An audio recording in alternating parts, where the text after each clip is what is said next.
Cheetos. Humble, I came home and got kilos. Dog bums asked for help and got free clothes. Then turned to alcoholics and got egos. So run in my house with your friends like Casamigos. And I give y'all all shots for cheap, but it's not Tito's.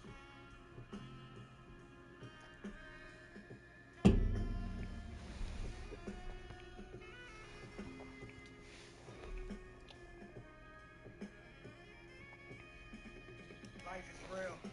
You might come up, you might get killed. With my folk, old heads always with the smoke. Cypress Hill, 30 in a box was tightly sealed. They heard you like to steal. A few connects them threw some checks on you.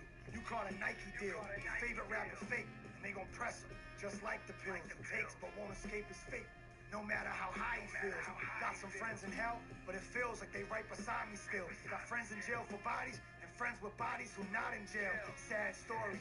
If you ain't live your shit, it's mad corny. Miz had one brick left, and he broke it in half for me. It's back on me. Wolves is outside, the pack's hungry.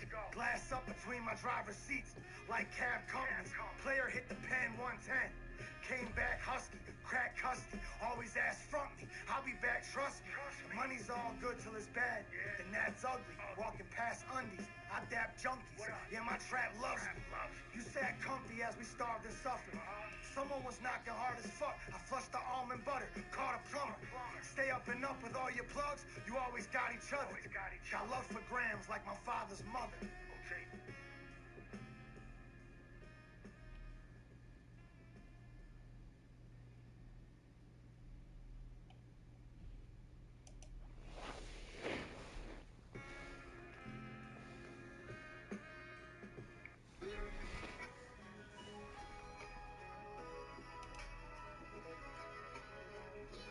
Yes, sir. We back, First J. Hey, y'all, what's up with 38? They say he's smooth. Came through in a navy blue Versace jacket with crazy shoes. Pay attention to the way he moves. OGs gave me rules. Never fall victim to lazy fools. The reason why they pay me dues. And all the ladies choose to suck me off while my Mercedes cruise. I grew up right.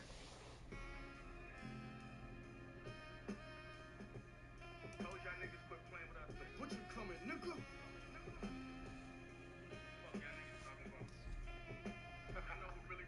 Hey, yo, Danger, you crazy for this shit, nigga? It's that stabbed and shot too. Not even a question. 38, what up? Ain't even nothing to talk about, nigga. You know niggas can't take it when we on it like this. Yo, I sat bitten. My sentence long, name written on prison walls. My bitch took off, my team held it down, and my chips was gone. My mental loss, feel like a nigga gon' kill a god. These feeling bars, nigga, I'm Jizza from Liquid Swords in the vet. New York plates and sit on my bitch's lawn. My connect, like all states, you can leave with the brick and short. Fuck that bougie shit. We getting ours if the kitchen's small. With a blick, of course, a hot plate, a pot, and an extension cord. Before stabbed and shot one, I had a cocaine flow. My cannon talk like Shannon Sharp on a post-game show. I get a block, make a twin, get a spot and break it in. I'm up enough to have my block on 20K a day again. Niggas won't snatch the crown, nah, I'm back around. All these rappers I slapped around like Floyd versus Pacquiao. Who you know roll with shooters and flew with a pack of loud. My neck cooler, so my bitch a cougar like Jackie Brown. Black Sopranos, we a loyal gang. I brought a hood of cane back in the Camry, then got the oil changed. If they stop you, get my lawyer name. Do your boy this favor, you can make triple what your employer pay you. I heard them speaking and knew they was birds and leeches. As soon as it turned to beef, and these pussies gon' turn to vegan. First rule, burn something, you never return the heater.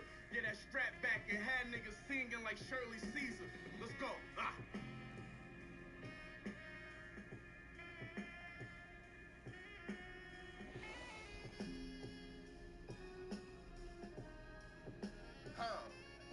Hey, y'all, living a rap life ain't where I got my cash right from. I lived a fast life, I ain't have a past like dumb. I learned if you don't chase bitches, then the cash might come. My bag heavy, yours lighter than my half-white son. You ain't had your stacks right, you act tight dumb. A a charity case. You're nothing but a tax strike bum. Got me wondering where you get your advice from. Around them bitches so much that you act like one, huh? My Spanish hoes call me Papito. We was the ones up top that knocked COs in the county. We made gumbo from hot Cheetos. Humble, I came home and got kilos. Dog bums asked for help and got free clothes. Then turned to alcoholics and got egos. So run in my house with your friends like Casamigos. And I give y'all all shots for cheap, but it's not Tito's.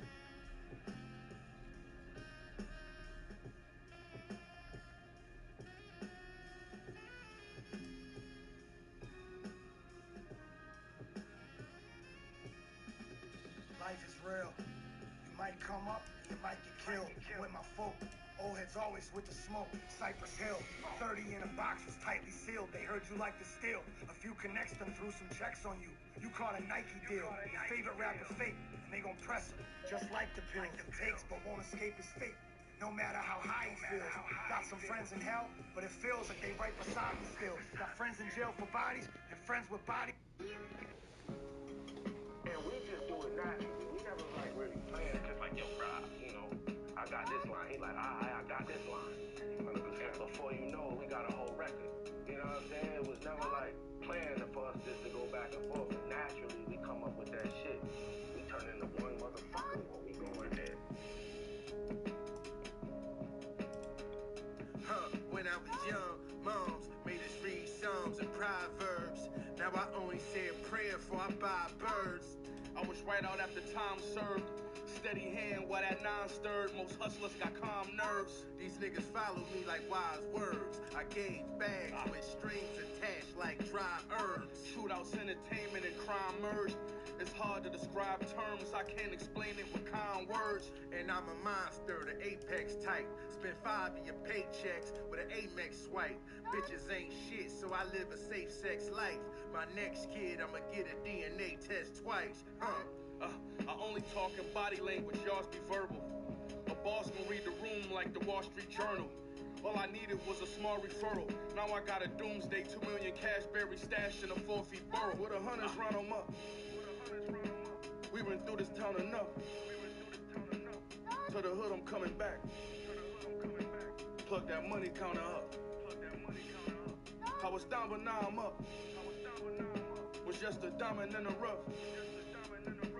You know grinding is a must. Let's plug that money counter up. Yeah. Now if you see me with a bitch, then this my newest one. And she don't get shit but dick and chewing gum. If I put a flame to it, it melt quick as aluminum. You trip and land on a brick, you wouldn't know what to do with one. And y'all know what my music done. Help them navigate through the slums. Show them how to get to and from. Cause I was on the foolish run. And realized a black lawyer is just as good as a Jewish one. And a jealous friend is a foolish one.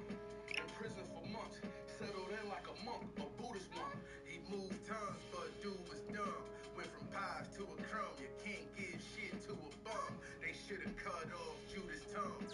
No keys or combinations to the safe. Gotta use a thumb. So much work in that motel, we buying out the floors. And if the trunk ain't big enough, then we gon' hollow out the doors. With 100s round 'em up. We been through this town enough. To the hood, I'm coming back. Plug that money counter up.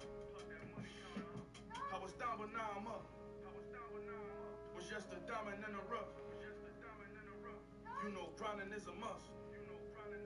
Let's plug that money counter up.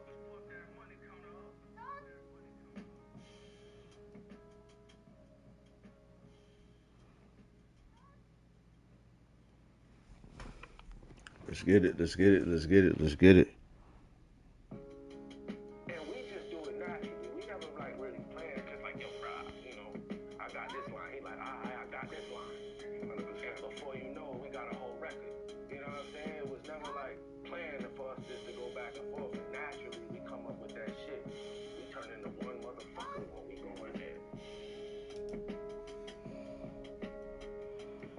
When I was young, moms made us read Psalms and Proverbs. Now I only say a prayer before I buy birds. I I was right out after time served. Steady hand while that nine stirred. Most hustlers got calm nerves. These niggas follow me like wise words. I gave bags with strings attached like dry herbs. Shootouts, entertainment, and crime merge. It's hard to describe terms. I can't explain it with kind words. And I'm a monster, the apex type. Spend 5 of your paychecks with an Amex swipe. Bitches ain't shit, so I live a safe sex life. My next kid, I'ma get a DNA test twice. I only talk in body language, yours be verbal. A boss can read the room like the Wall Street Journal. All I needed was a small referral. Now I got a doomsday, 2 million cash buried stashed in a 4 feet burrow. With a hunters run them up. We been through this town enough. To the hood, I'm coming back. Plug that money counter up. I was down, but now I'm up. Was just a diamond in the rough. You know grinding is a must. Let's plug that money counter up. Yeah. Now if you see me with a bitch, then this my newest one. And she don't get shit but dick and chewing gum. If I put a flame to it, it melt quick as aluminum. You trip and land on a brick, you wouldn't know what to do with one. And y'all know what my music done. Help them navigate through the slums. Show them how.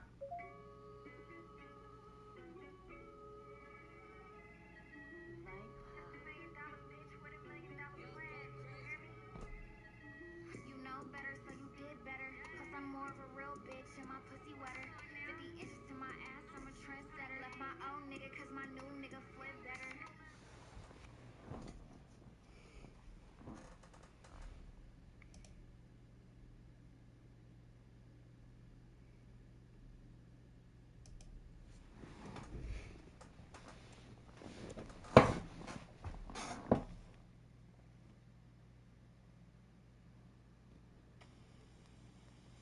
Stop right here. Look at the census Ray Charles had. Yeah. Somebody wanted me to ask you this. What is a simp? A motherfucker that will fuck because it's in his face. She might just want some different dick that night. She might even really like you, but the situation was right, or something like this. And you easy for her to run over. Bitches get tired of that. Bitches they love competition. Somebody wanted me to ask you this. Let's get it. What is a simp? What is a simp? A motherfucker that will fuck because it's in his face. She might just want some different dick that night. She might even really like you, but the situation was right, or something like this. And you easy for her to run over. Bitches get tired of that. Bitches, they love competition. Man, I don't even want to do you like that. Right. Man, a bad bitch don't get money anywhere. You don't think it's niggas every day telling that bitch, girl, I got anything you want. Just ask me, fool. Yeah, no, that's it. Every fucking day, 5 and 10 of them niggas. I got anything you want. Anything happen to you, you need call me and we'll get that bitch racks. And it's never for nothing. You have to understand that.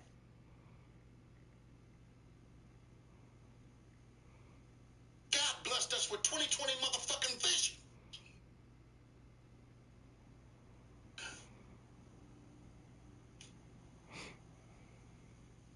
Stop right here. Look at the census Ray Charles had. Yeah, absolutely. Okay, do I need to go any further? No, you don't. No, you don't. And he was blind. But he saw everything coming. Thank you.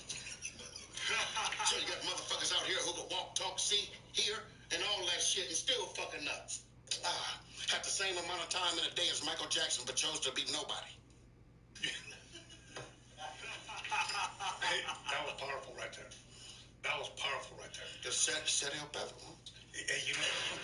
Hey, bro, you know. Tony, this me. Tony, this me, homie. This Yes, me. sir. This me, homie. Yes, sir. Bro, you know what's crazy? About, I don't know, about maybe 3-4 years ago, you said this, and I fucking never forgot it. These screenshots don't scare me. I know what I said. Because a lot of these motherfuckers act like I screenshot. Welcome all. Thanks for tuning in to 2K Sports. We've got some NBA action coming up for you. I'm Brian Anderson, along with Grant Hill and Clark Kellogg. Our reporter, Ali LaForce. We've got the Lakers taking on the Los Angeles Lakers. Yes, sir. AD threw it down easily. And so it looks like the Lakers will retain possession here.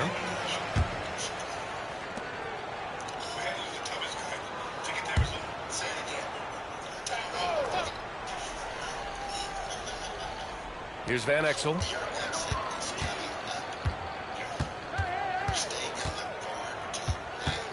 Out to Fox. Pulls it. James with the rebound. Can't blame him. Just trying to take what the defense allows.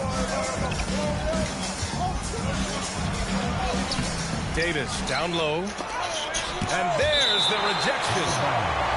Nice timing on that rejection from Shaq, demonstrating why. You got to take him seriously as a defensive player when he's lurking near the bucket inside.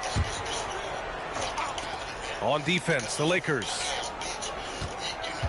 Here's James. Oh, LeBron hammers it home. Man, I like seeing LeBron throw it down, especially when he decides to do it with a little flavor. Kicks it out to Bryant. Three-pointer. Hachimura with a rebound. We played just over a minute here in the first. To the middle. Here's Reddish. That's in there. Davis with the assist. Anthony Davis, clearly a team-first guy. He's got special talent, but he's not afraid to share the ball either. The Lakers call timeout.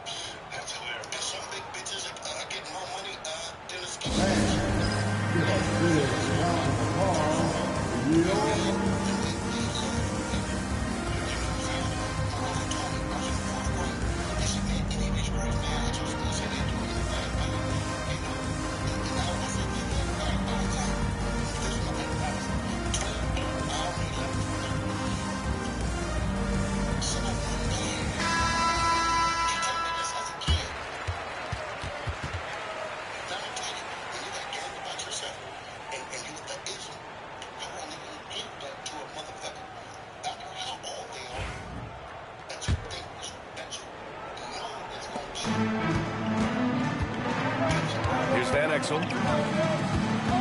Kicks it out to Bryant. Pass to Ori. Now Fox. The shot from 20 feet out. Here's O'Neal. Davis with a rebound.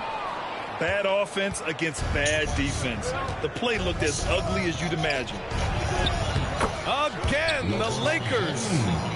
You can really feel the momentum swinging in their direction. And, you know, they need to stay aggressive here. Build the lead up while they've got the chance. Don't waste this opportunity. Now here's Bryant. And stolen by Reeves. Now the Lakers moving it up. And finished off by Davis. They played with fantastic energy from the opening tip. And, you know, when you've got a chance to put a team away early, you got to take it. At last, their cold streak is over. They finally found something that worked. Well, you knew it eventually was going to happen. I mean, my goodness, a tight start to this one, but maybe that'll ignite some more buckets to be made. And the Lakers have possession. The Lakers getting their last shot to go. And here's Bryant outside. He's now 1 for 2 with that bucket. And that's what they want to do. Get him open looks early. A chance here to catch up with Ali from the sideline. Earlier, I spoke with the Lakers head coach. He was just marveling at LeBron's ability to take advantage of any mistake you make, even a minor one. He said, if you're even a half step away from a guy defensively, LeBron will find that person. Coach is asking his guys to stay connected to shooters tonight. Okay, thank you, Ali. Kicks it out to Bryant. The three ball. That one misses. He's 1 for 3. Here's James on the wing.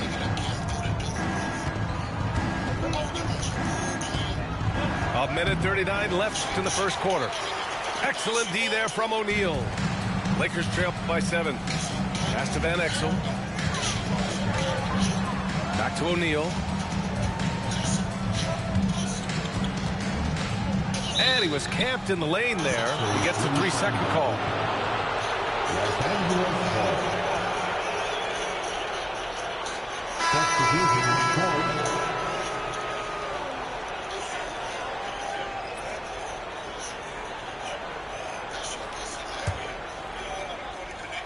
And here in the first quarter, a little over 3.5 minutes played. Pass to Davis. Puts it up from 17. And Bryant pulls it down. Boy, he knows he should have knocked that one down, especially with the defense not giving much of an effort. Three-pointer, Fox. He's now 1 for 2 with that bucket. Good work by Fox there. He knows if that ball gets back to him, he's ready to fire. Here's Connect. Here's the 3. And he buries his first look. That's how you up the ante. Come right back at him. A little back and forth from long range. I love it. That's a terrific answer there. Here's Van Exel to the inside. Out to Fox. Launches a 3. Corey's shot is off. And you just can't afford to give up that kind of look very often. 7-second difference between the shot clock and the game clock. Outside Reeves.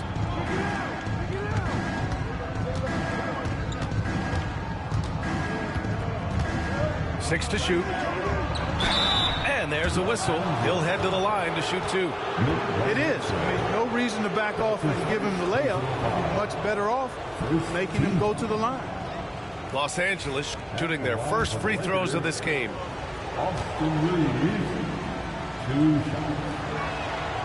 First one falls for him. And Los Angeles making a change here.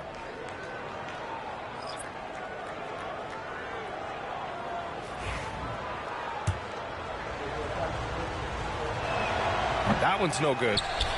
And he ends that fast break chance. An intentional foul. That's a textbook example of the transition take foul rule. He's getting his first free throw attempt of the game here. At the line for the Lakers, John Barry. Shooting 1.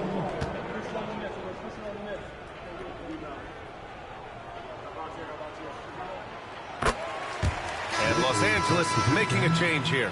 Jackson Hayes. Christie.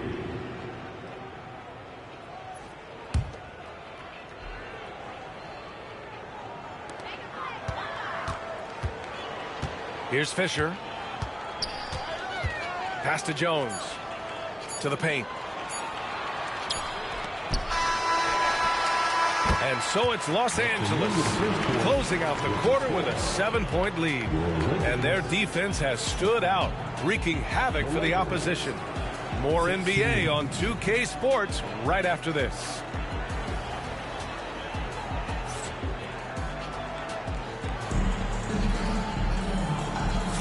And for those of you just tuning in, second quarter action is where we are. And guys, let's get your take on the scoring breakdown for Los Angeles. They've done a great job facilitating shooters. Their early game has seen a lot of hot passes and has kept the defense guessing as well. Here's Barry.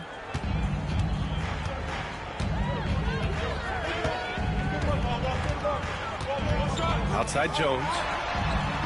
Knocks it down from distance. Jones has gotten himself on the board with a 3 there.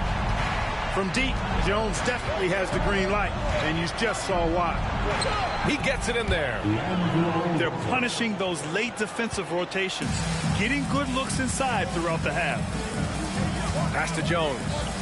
O'Neal with it. Out of bounds, it'll be Lakers ball. Lakers substitution, number 10, Christian Oloko. Here's Russell.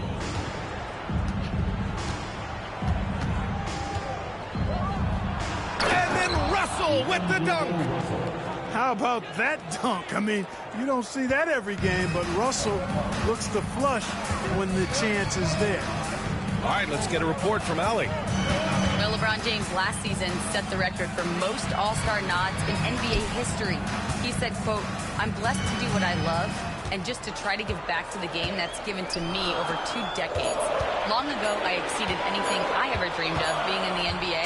Everything else is just extra credit." Brian? Thanks, Allie. Now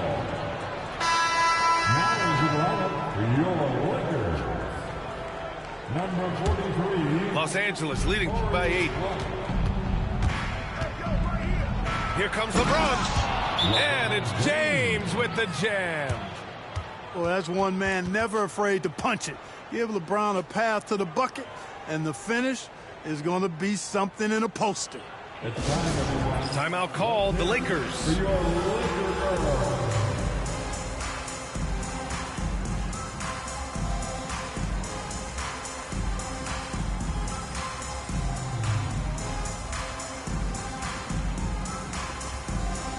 Mm-hmm.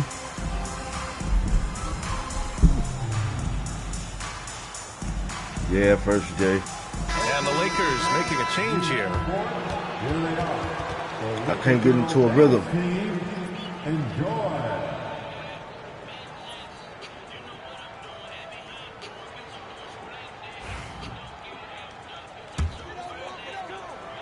Lakers trail by 10.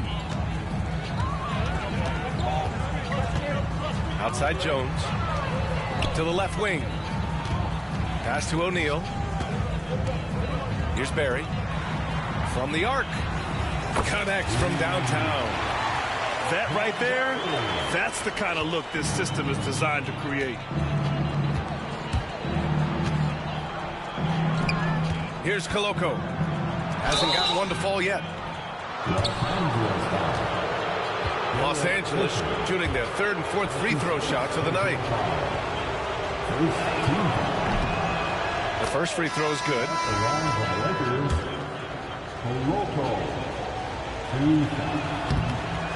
That misses, so he splits the free throws. Here's Barry. Pass to Jones.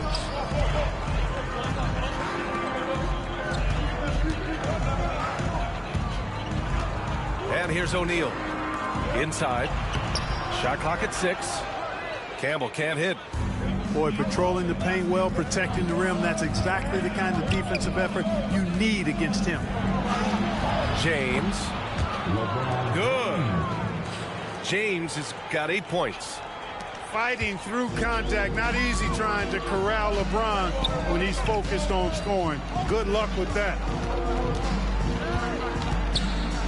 Here's O'Neal. It's tipped. Pass to Koloko. Uses the glass to finish the layup. Their offense is looking like a well-oiled machine, getting any look they want. Boy, this is Working with the low, working with the guy in the low every post. single Absolutely. attempt finding the bottom of the bucket. Absolutely. Here's Campbell. No points so far. And it's going to be a 3-second call. That's a costly error. Now let's see how they bounce back. Well, you know what? Their wounds are self-inflicted. I mean, you've got to play much smarter than that. Now, here is James. 2 minutes remaining in the first. James, a freight train coming. You can tell LeBron values Ain't getting playing quality good shots this game, though. because he knows how much they're worth, and he's willing to fight for them. His playmaking is something to watch. Threading that pass right in there.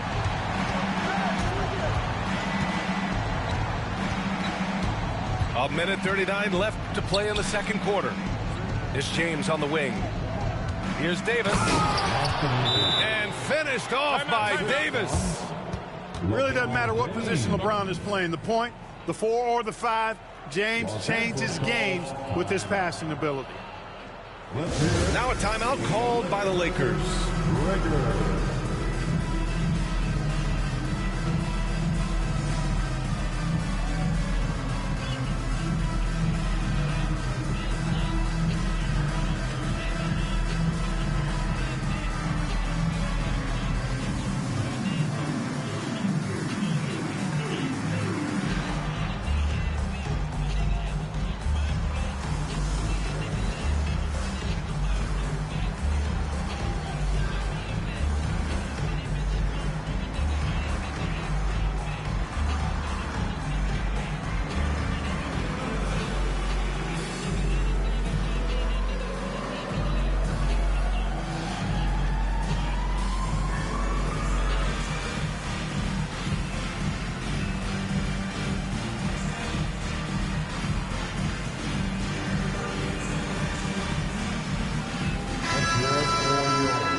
something. Lakers trail by 14. A great job to establish position and square up. Excellent example of toughness and physicality on defense. Got his nose right in the middle of things and made a play. Closing in on 4 minutes played here in the second quarter. Pass to Hachimura. Left side, Davis. 6 on the shot clock. Good drive by Reeves. And he dunks it down. Leaving absolutely nothing on the table right now. Their focus and execution has been outstanding. Yep, they're starting to stretch this lead out. Too much offense to keep pace with. Major posterization right there, guys. The defender gave him up way too much height. All he could do was try to get out of the picture. And here's Connect outside. And he probably thought he was going to bury that one. Going inside. Van Exel gets the bucket. Van Exel's got his first basket. That is Nick the Quick for you right there, using that trademark speed to do damage on the drive. Down low. Pass to Connect.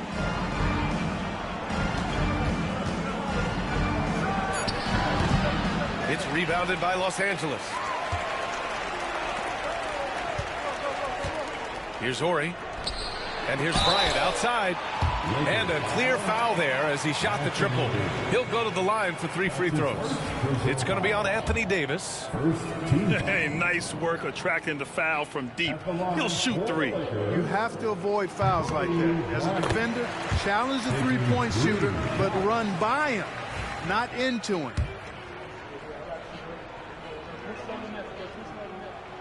Good on the second one.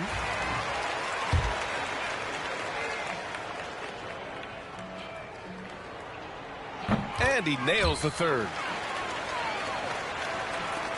8 seconds left to the second period. Outside Reeves. No good. Misses at the buzzer. And so it's the Los Angeles Lakers with a 9-point cushion at the end of the quarter. Their key to consistency has been their dominance in the paint. They've been the more physical team. All right, we'll get back to the action after this break. Well, for those just tuning in, thanks for being with us. Second half of this game still to play.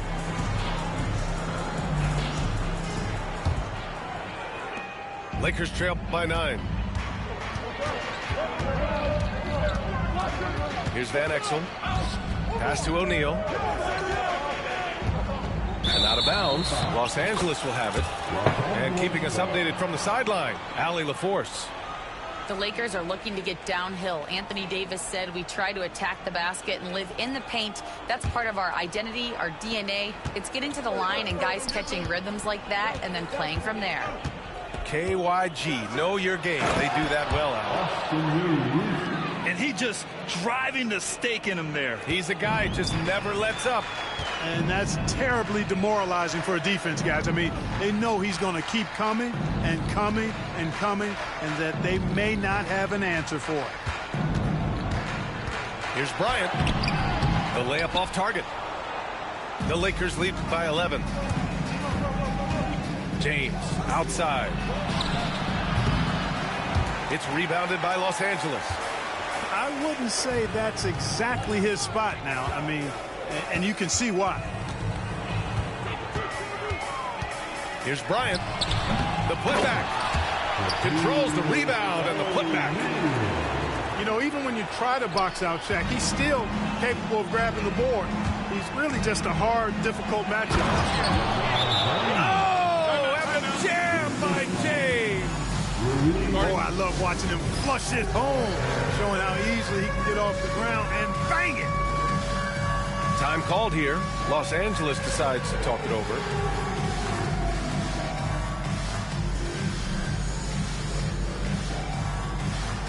The next dancer.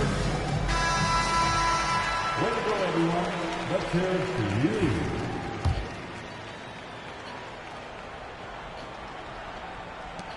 Lakers trail by 11. Outside O'Neal. Pass to Van Exel.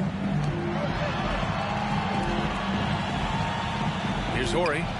No points yet. Clock at 6. To the inside. Here's O'Neal. And the whistle on the shot. Got some contact there. Misses the shot, but he'll shoot 2. Shaq, such a beast inside, which is why defenders elect to foul him there. These are his first free throws of the game.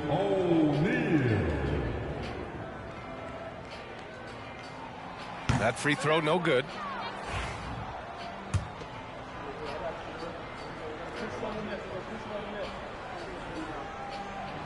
And that trip coming up empty, missing both. You know, Shaq is a nightly double-double threat and a behemoth in the paint. Really a powerful, powerful force.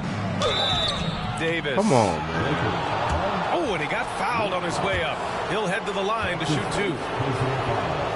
Los Angeles shooting their 5th and 6th free throws of the game. And he can't get the first one.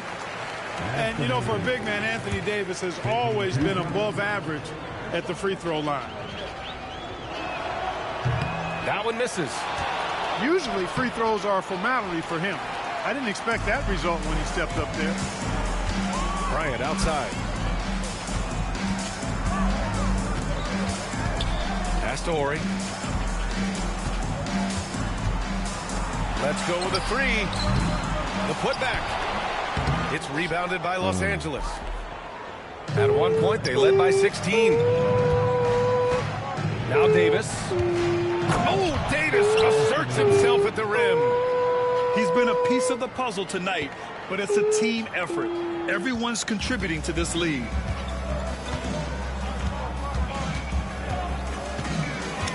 Well, we're into the third quarter, just over 2.5 minutes played. Here's Van Exel. Out to Fox. All sorts of time. Yep, it finally drops after rolling around the rim. Fox has got 5. Nice decision that time from Shaq. Doing a nice job getting it. Wow! LeBron making some noise. And this kind of six slam is just one of the reasons this team is in charge of this game right now, B.A. You know, there's an edge the way they play and a confidence they're not afraid to show. Boy, and I used to love going up and jamming it down like that, guys. Now here's Davis. 10 points for him. Outside Reeves. Gets the 3 to fall. Reeves has got 5 points now this quarter. And just totally relentless, only increasing the intensity level. Yeah, I love the fact he doesn't play the score. He just keeps coming, attack mode. He doesn't know how to step off the gas pedal. Here's Horry. And right away, they match it with a three-pointer of their own. Horry's gotten himself going here. His first points of the game on the deep ball. And we've got a timeout called by J.J. Redick. I think right now he must be looking at some adjustments.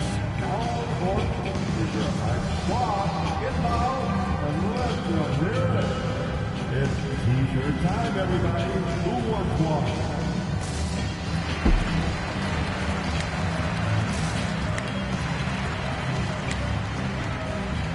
And a good group getting ready for the Lakers. Let's go. Yeah. Uh-huh.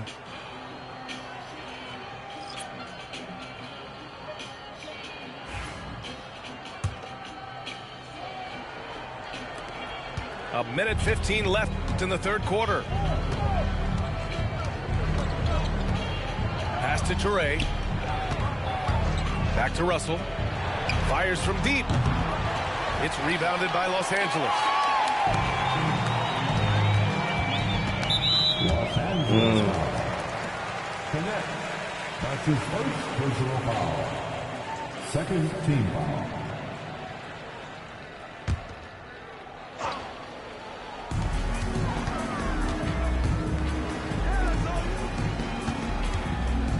Pass to Van Exel. Out left to the wing. And the Lakers hit again from deep. Slow reaction from the D, and it cost them 3. There's 38 seconds left in the third quarter. And he bangs it home with one hand. And despite the height disadvantage, oh my, he just attacks that interior. You know what, guys, honestly, I didn't think he'd win that battle. I mean, that's a lot of height to give him. Corey Blunt. Man, good whistle there. Yeah, you can hear the smack all the way over here where we are. Los Angeles shooting their 7th and 8th attempts at the foul line tonight. Corey Blunt. 2 shots.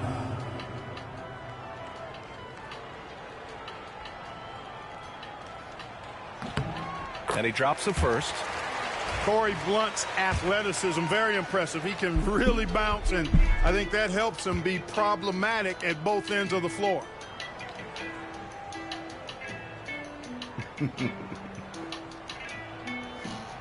And good on the second, so he makes them both. 26 seconds left in the third. The 3 from Russell. Knocks down the triple. Russell's got 7 points in the game. Oh, you look at D'Angelo Russell. He's got a sweet stroke. The lefty can knock it down from 3, but always seems to be playing at his pace, under good control. Pass to Van Exel. With 4 on the clock. Campbell gets the bucket. Ball distribution was there. I mean, outstanding work all the way around. And so it's the Los Angeles Lakers. They lead by 11 as the quarter comes to a close. What has them in front right now, by and large, they're taking great shots. All right, stick around.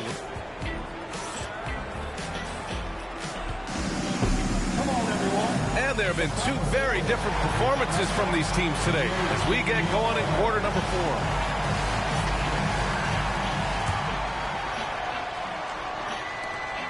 Los Angeles leading by 11. It's James with the drive. I got to set down, LeBron hammers it home. Yet another stellar night for LeBron offensively so far. In some ways, he's just unstoppable. O'Neal. Count it. Strong performance from him, but he may need to do even more if they're going to win this game. Pass to Christie. James deciding where to go with it. Hayes with it. 6 to shoot. Outside Russell. And that one comes up a bit short. He just couldn't finish the job that time. And too bad, because it was a nice look. Pass to Campbell. To the paint. Inside.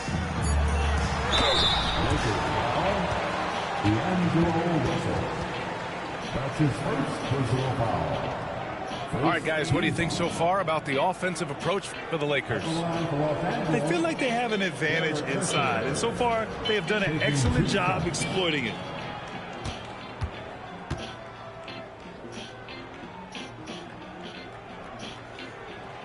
The first one falls. So both teams making some changes here.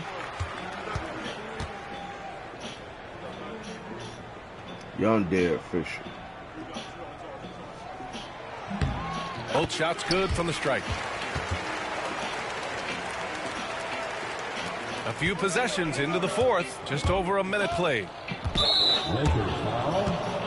Derek Fisher. That's his second personal foul. First team foul.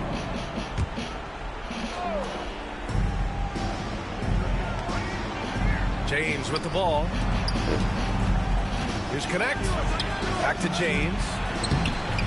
Doesn't go there. 8 for 12. Yeah, he just flat out tricked that one, missed it, and has no one to blame but himself. Outside O'Neal. Pass to Barry. For 3. Rebounded by LeBron. The Lakers lead by 9. To the middle. Here's Reeves. That falls. Nice feed that time from James. Whatever the defense gives, that's what he takes. A sign of a skilled offensive player. Now Bryant. This one for three. LeBron with the rebound. I think he's gone completely dry. Nothing is hitting. And, you know, you can sense his frustration. This is going to be a test of his resolve here. Now, you have to extend that defense. I mean, you really have to stay connected to him at all times. Yeah, especially with the score being what it is. I mean, you got to tighten it up on D. Lakers call timeout.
And let's send it over to Allie LaForce. I had a chance to find out what the Lakers coach was going over with his guys. He questioned his team's effort, asking them, should I put in the bench right now? Wake up, guys. We can still win this game, but I need you all to play like you believe you can. Not exactly a fun huddle to listen on, guys. All right, appreciate it, Allie.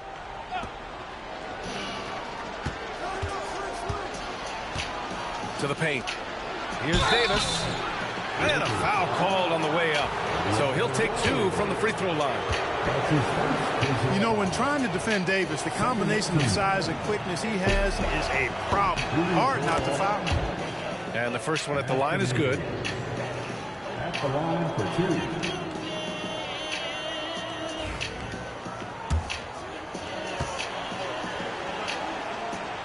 Yeah, we done right now on first day. Both free throws good from game Davis. over. Lakers trail by 16. Bryant, left side. Pass to Horry. A touch under 2.5 minutes have passed now here in the fourth. 6 on the shot clock. It's going to be on LeBron James. That'll be a second foul of the game. That's his second personal foul. Second team foul.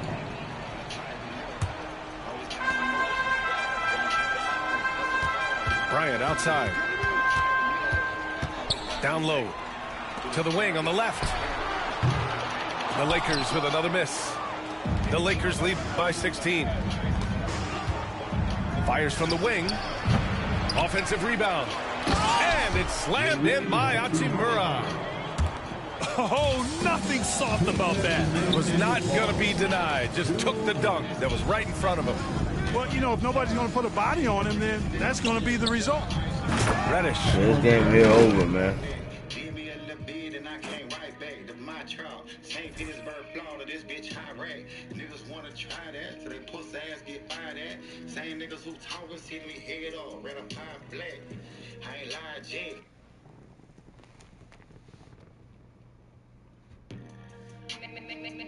Maybach music.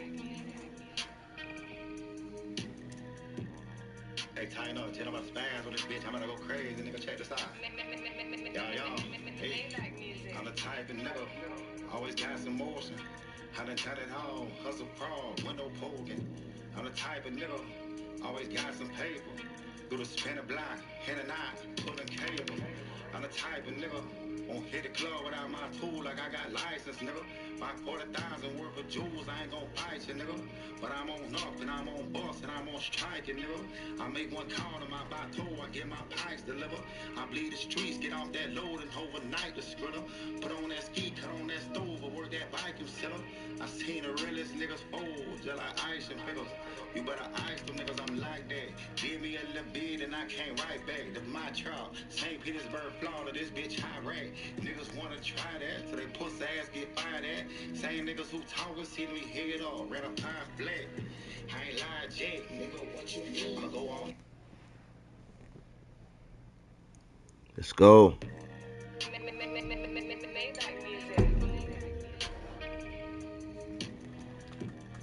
Hey, tie up. Tell them about spaz with this bitch. I'm gonna go crazy, nigga. Check this out. Y'all. Hey, I'm the type of nigga. Always got some motion. I done tried it all. Hustle fraud, window poking. I'm the type of nigga. Always got some paper. Do the spinner block, hit a knot, pulling cable. I'm the type of nigga. Won't hit the club without my tool like I got license, nigga. My 40,000 worth of jewels, I ain't gonna fight you, nigga. I ain't gonna fight you. But I'm on up and I'm on bus and I'm on strike, nigga. I make one. 2K Sports checks in with our loyal viewers with a broadcast from Philadelphia. It's the home of the 76ers, the Wells Fargo Center. Thanks for tuning in, everyone, to this broadcast of NBA basketball on 2K Sports. This is Kevin Harlan with Greg Anthony and Doris Burke. Also joining us from the sidelines, David Aldridge. So Philadelphia will get the first possession. Maxey looking it over. Good on the three-point shot. Maxey's got the opening field goal of the game for the 76ers. All the talk, Greg, leading up to this one has been about the impact of the backcourt. And that's where it all starts. When you have a confident and competent backcourt, it just opens up a lot of things for you offensively. And so Joe Mazzulla calls for the timeout. He's going to have a discussion here on the sideline.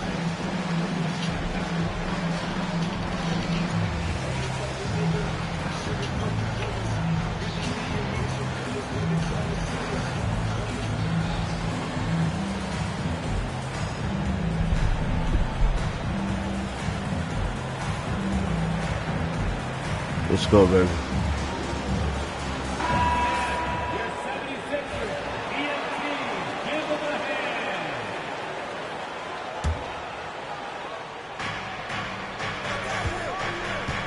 Outside, Porzingis. To Holiday. Misses the three. Now the 76ers with it. It's a three-point game. Doris, some great shooters on this Boston team, but at times, don't you think they settle from the perimeter? Well, Kevin, obviously, this is a coaching staff that puts a heavy emphasis on three-point shooting. They led the league in makes. They led the league in attempts. But obviously, your two best players, Jason Tatum and Jaylen Brown, with their size and athleticism and driving ability, you want to try to find the right balance. They do a great job of that. And the dunk by Porzingis. Just fundamental basketball from Kristaps Porzingis. Establish yourself inside and finish with the jam. George with the bucket. And that's exactly what he's looking for, draining the triple. Right side, Tatum. Back to White. Pass to Holiday. Brown wide open. He fires. And they come right back with their own three-pointer. Jaylen Brown with the immediate answer from three-point territory. Yes, sir. It's George on the wing. There's the three. It's hauled in by Brown. And here's Brown. He'll bring it up for the Boston Celtics. The kick out to Tatum.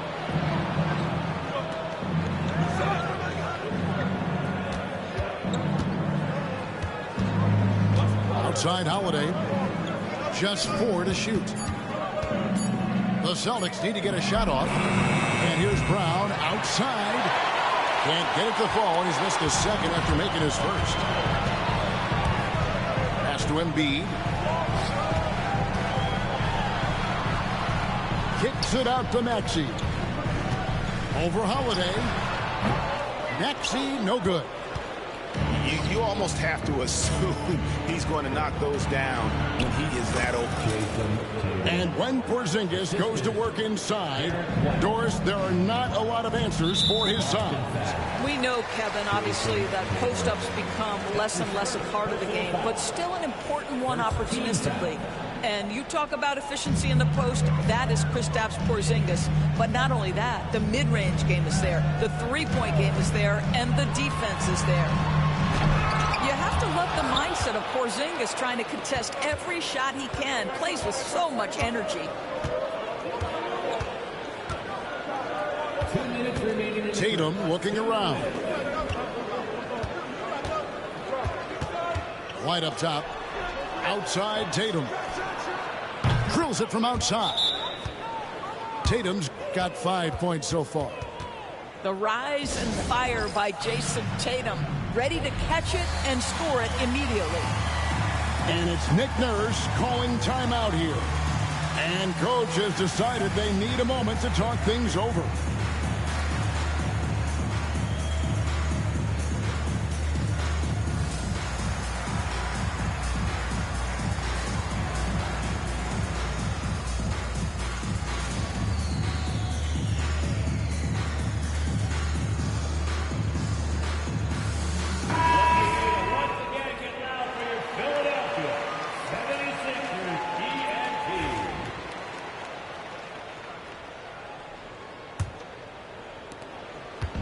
And so it's Maxey who brings up the ball for Philadelphia, trailing by 4.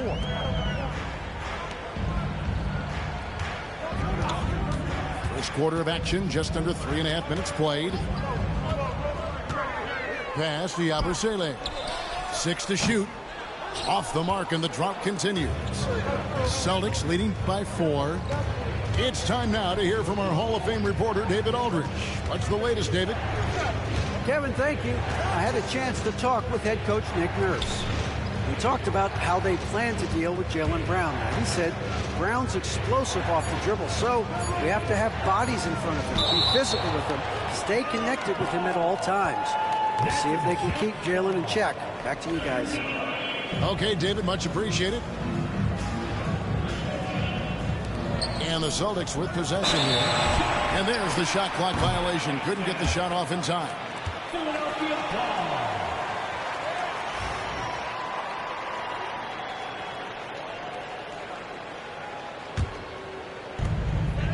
The 76ers trail by 4.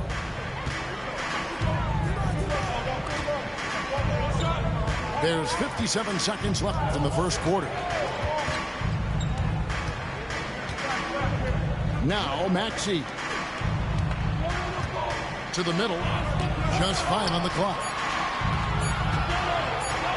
The 76ers need to get off a shot, and the shot clock expires. 24-second violation.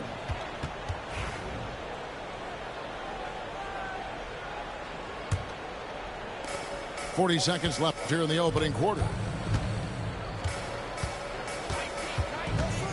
Holiday with it. Nothing on the board. Driving the lane. That one, no good. Some solid defense from Maxey. And the foul on Drew Holiday. That is his first foul of the game. 76ers trailing. And here's George. Outside, Maxey. The 76ers with another miss. Outside Holiday. And he drives in. There's Brown with the 3. And that does it for the first quarter. Boston on top. Finishing the quarter on a tremendous 8-0 run. And we'll be back shortly for the start of the second quarter.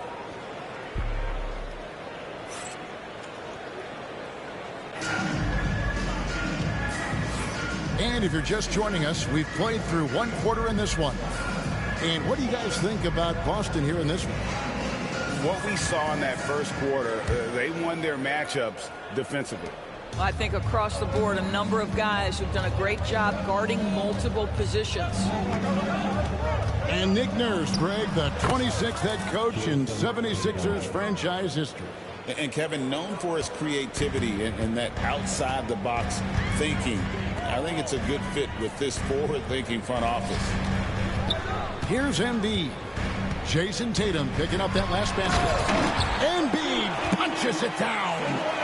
And seeing a guy as big as Embiid being so fluid in terms of his movement, jaw-dropping. Well, there's an unpredictability to his offensive game. He is always keeping the defense off balance.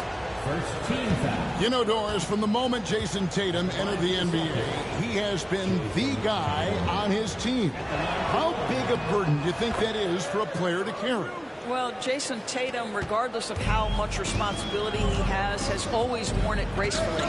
This young man, from the time he was a little kid in St. Louis, has dreamed of leading an NBA team. He is doing exactly that. Here's Embiid, and he banks in the layup. It's just so tough to knock Embiid off the block, and that's his territory.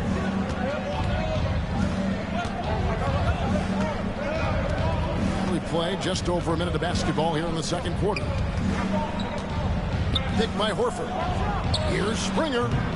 Again, the miss by the Celtics.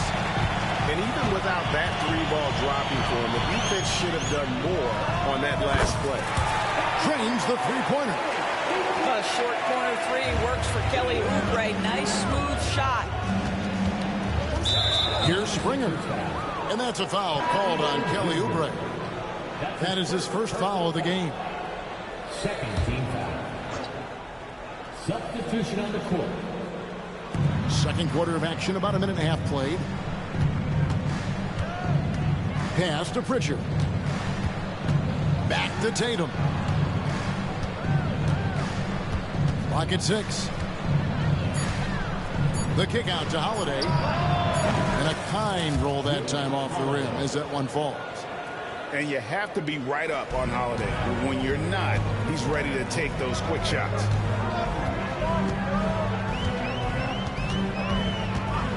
And we're about 2 minutes into the second quarter. McCain's shot is off. Celtics leading by 4. In the corner, Tatum with it. Poked away. Oubre with the steal. A nice shot by McCain. Don't sleep on Embiid's ability to create for his teammates, and it helps draw defensive attention away from his attack.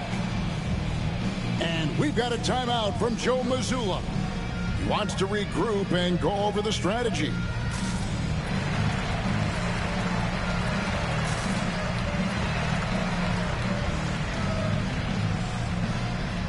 Both teams will make substitutions. Greg, what a great time to be a fan of basketball. Not just in the NBA, but all over the world. Absolutely, Kevin. The sport just continues to grow, and there's increased value being placed on all-around skill, even in youth basketball. And I think that bodes well for the future of the game. In the corner, George with it. Here's Embiid, and Embiid throws it down. Kevin, he is tough to stop when he gets to the rim. Yeah, Greg, he can get up a few notches higher. Now here is Holiday. And the foul on Drew Holiday. Come on, man. That's foul number 2 for him. Oh, great defense there. Anticipated the play and got there first. The 76ers trail by 3. Embiid inside. And Embiid throws it down. Oh, how about the up fake there, Kev? Worked like a charm and gave him a clear lane to the basket. GA, that is one of the prettiest moves out there if you can pull it off. Get and he the did. fuck out of here, well, man. We didn't see the same kind of control we're used to seeing from him. This guy is usually a tremendous finisher. Wow. And the dunk by Embiid. And how about Embiid putting the versatility on full display? How many other bigs can do that? Right side Holiday. To Porzingis. Rebound by Joel Embiid. And the way the Celtics can attack teams, Doors, with their 5-out set. it's impossible to fully defend it. Kevin, there is so much space on the floor because they have shooters at every single position and guys who balance that shooting with an ability to get off the dribble drive. This is as good an offense as we've seen. Time now to turn to our sideline reporter, David Aldridge. David. Thank you, Kevin. Joel Embiid talks about leading his team. He said, I've been guarded so many different ways. I feel like I've seen everything, and I know how to attack everything. For me, it's all about how do I bring everyone along with me. You can't win alone. It's just about playing together and involving everybody. Kevin? And you've got to involve everybody. All right, D.A., thanks. Here's George. Jason Tatum picking up that last basket. And a miss there on the triple. There's 25 seconds left here in the second. Here's Brown, plenty of space. And, yep, finally drops after rolling around the rim. And it's a 3-point Boston lead. Left side, George. Outside, Martin.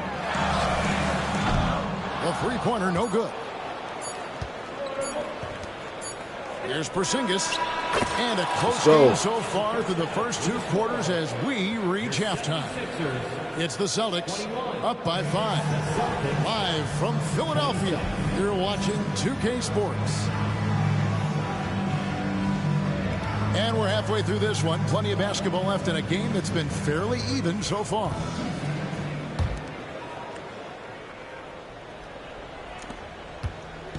And so Holiday will bring it up for the Boston Celtics. Leading by 5.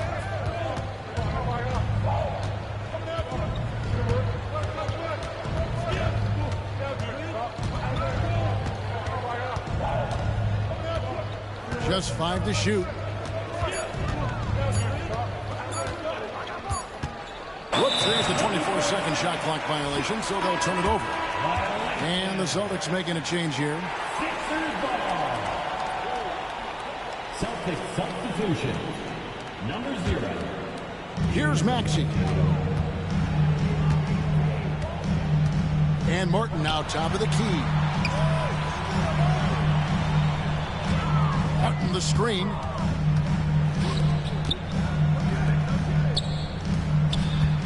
Shot clock at 6. Here's Drummond. Drummond. It's good on the putback. Absolutely great timing on the putback by Andre Drummond. To Porzingis. To the paint. And the dunk by Porzingis. Well, known for being a terrific passer, he shows you right there. Case in point. And we will have a timeout called by Nick Nurse. He wants to talk to his guys.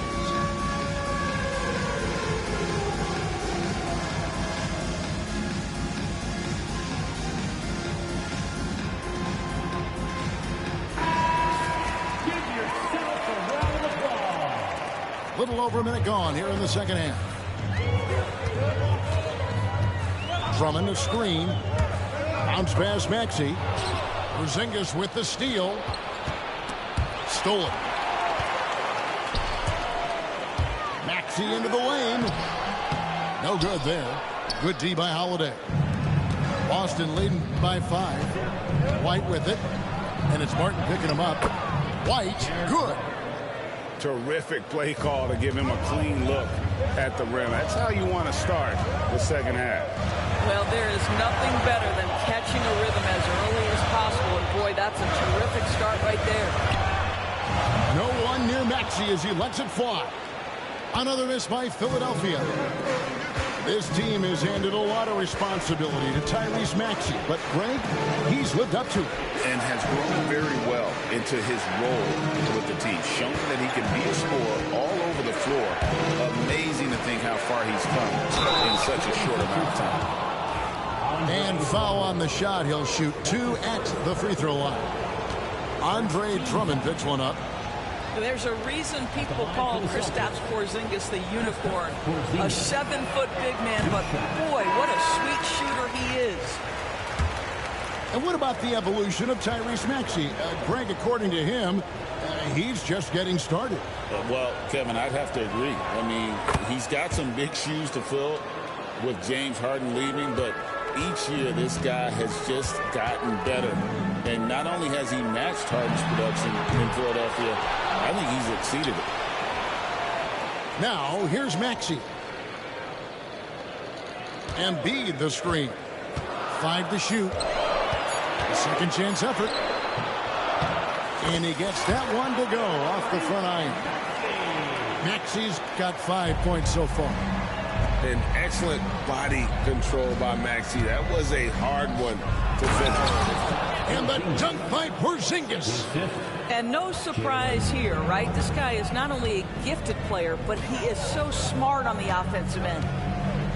And so here is Philadelphia following the bucket by the Celtics. Here's Maxey. Hits it from three-point range. Maxey's got 5 points now in the quarter. Take your focus off Maxey for 1 second, and he will let it fly from out there. Well, there's an aggressive mentality in play. Working close, find a way to score. Here's Maxey. After Drew Holiday's score. Shakes him. And the call on the shot. It sends him to the line. GA, these Boston Celtics are unquestionably a top-tier offensive unit. Stupendous shooting, excellent instincts with the ball. Yeah, they are a model offense in many ways, making it tough for many teams to keep up with them. Three-pointer. 76ers with the new shot clock. Embiid the screen. Inside. The dunk and the foul. A powerhouse move, and he's got a chance for one more at the line. That one on Horford. And you've got to admire the toughness that Embiid plays with. He doesn't let fouls stop him from scoring.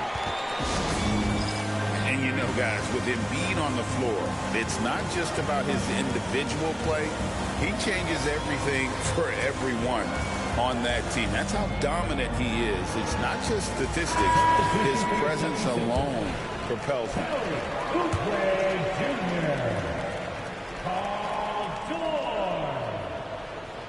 Unable to get the ball in bounds. They get called for the 5-second violation. Philadelphia ball. Here's Maxey. He's got 10. For the lead, Horford with the rebound. And he has been ice cold from beyond the arc here since halftime, and he continues yet to fire away. He has got to tone it down if he wants to help his team. Picked by Horford. Pass to Hauser. 6 on the shot clock. A shot by Pritchard, no good. The 76ers trail. Outside, Maxey to the inside. For the tie, here's Embiid, and it's all evened up. Embiid's got 15 points. Domination, plain and simple. Embiid isn't holding back and is giving the defense all he's got. Now here's Holiday. Here's Pritchard. Sinks the three-pointer. Pritchard's got himself on the board with 3 there. Such a reliable threat from range. You'd think the defense might key on him a little bit more. 2-second difference between shot clock and game clock. Outside, Maxey. This one for 3. No good that time. And we just finished the third quarter, and we've got a 10-ball game here. Celtics lead by 3. 35. The Celtics, 38. And with 3 quarters behind us, we start the fourth quarter, what is still anybody's ball game. The 76ers trailed by 3. Embiid. And the dunk by Embiid. Oh, great feed by Lowry. He'd rather pick up an assist than score a bucket. That'll be a 5-second call. Boy, not on the same page there. And in a possession ball game, that's a big mistake. Sixers ball. And it's the 76ers with the ball. And he's good on the 3-ball. It can't leave any room for Paul George outside. He will deliver from deep. Pass to Hauser. Trying to come right back with the 3 of his own. It's no good. Nobody near George. Another 3 for Philadelphia. This guy practically automatic. Paul George in the catch and shoot. Look out. And so Joe Mazzulla calls for the timeout. Clearly, he's got something his players need to hear, and immediately.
Philadelphia making a change here.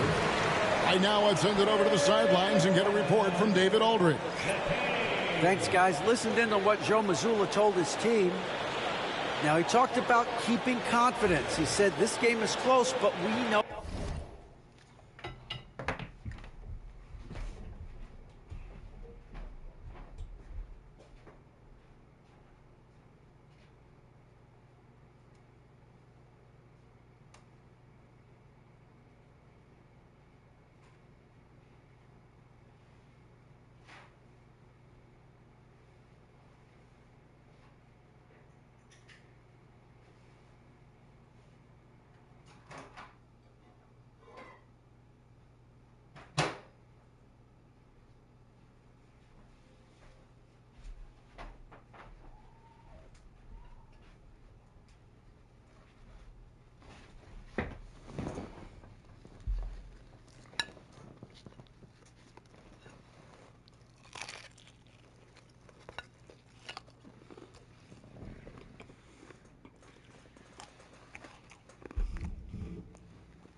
football playoff.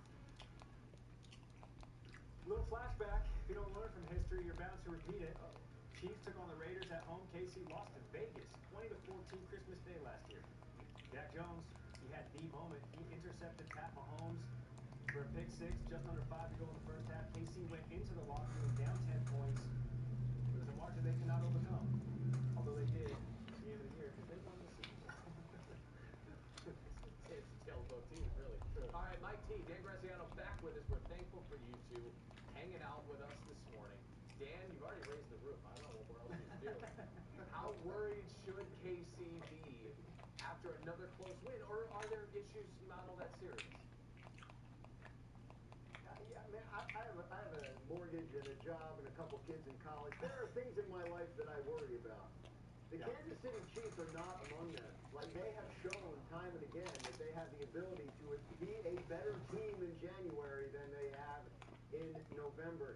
You're going to see it today. Iceup84, the running back, who was such a huge part of their offensive game plan before he got hurt in week 2, he's going to be back playing in this game. Charles Omenihu is going to be back to help their defensive front, and they'll get healthier as the season goes along. Hollywood Brown could play at some point. The quarterback, Jalen Watson, who they really have missed here lately, I don't believe that's a season-ending injury. So the Chiefs are working at it. They signed a left tackle, DJ Humphries. They signed the wide receiver, Tyquan Thornton, that the Patriots released, knowing they could maybe use a speed boost.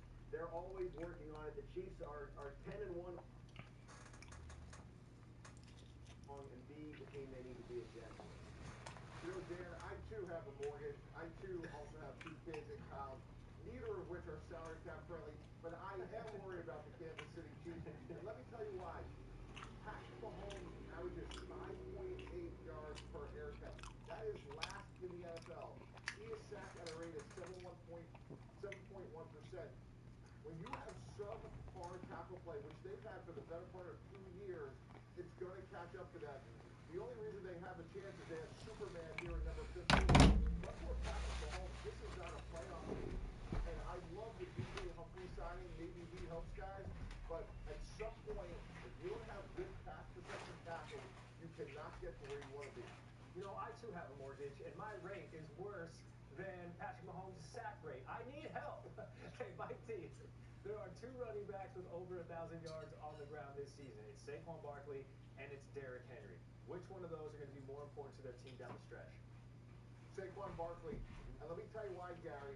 Not only do they lead the league in rushing and rushing attempts, but 44% of the Philadelphia Eagles pass production comes off of play action. So we can watch these highlights all day long, which are absolutely incredible, but it's the production that Saquon creates in the passing game and the play action that Jalen Hurts is able to execute that really, to me, shows the impact that he's had on this team this season.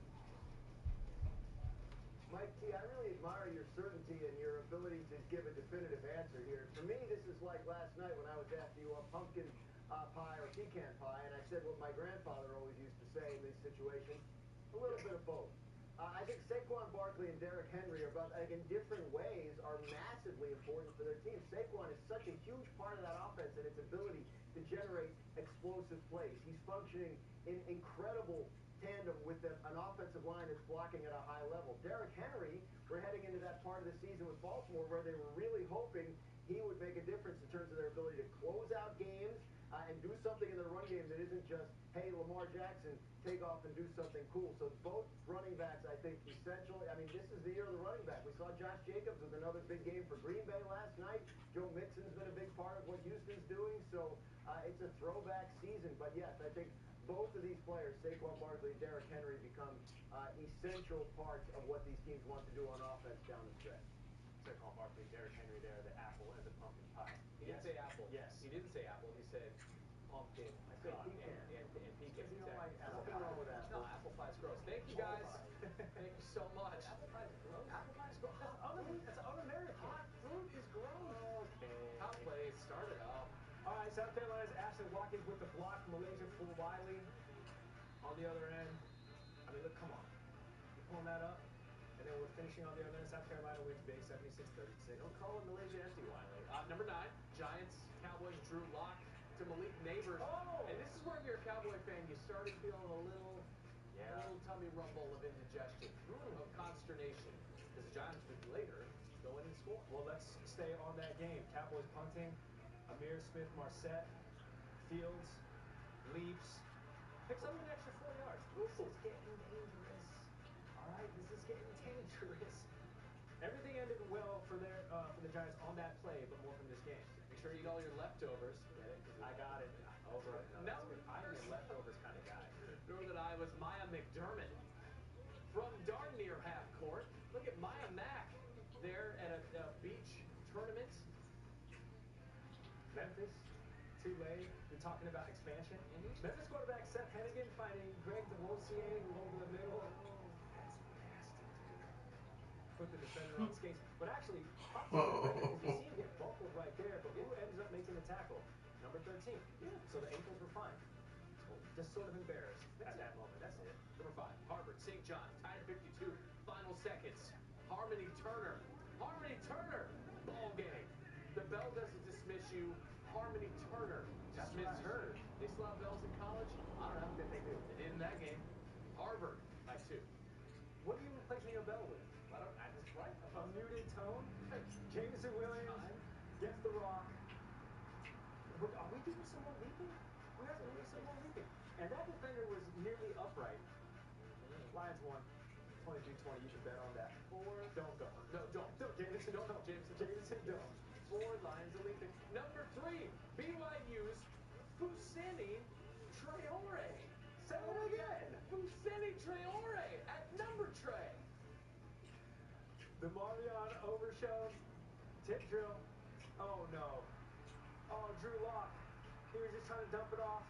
Instead, Overshown took that back like it didn't fit, which it is the holiday season, so we're going to get a lot of returns in these next 60 days. Make sure you keep your receipts. Cowboys, first win at home this calendar year. For the 92nd time, North Quincy was taking on regular Quincy, and down late is North, and that's Mickey Galligan just buying time.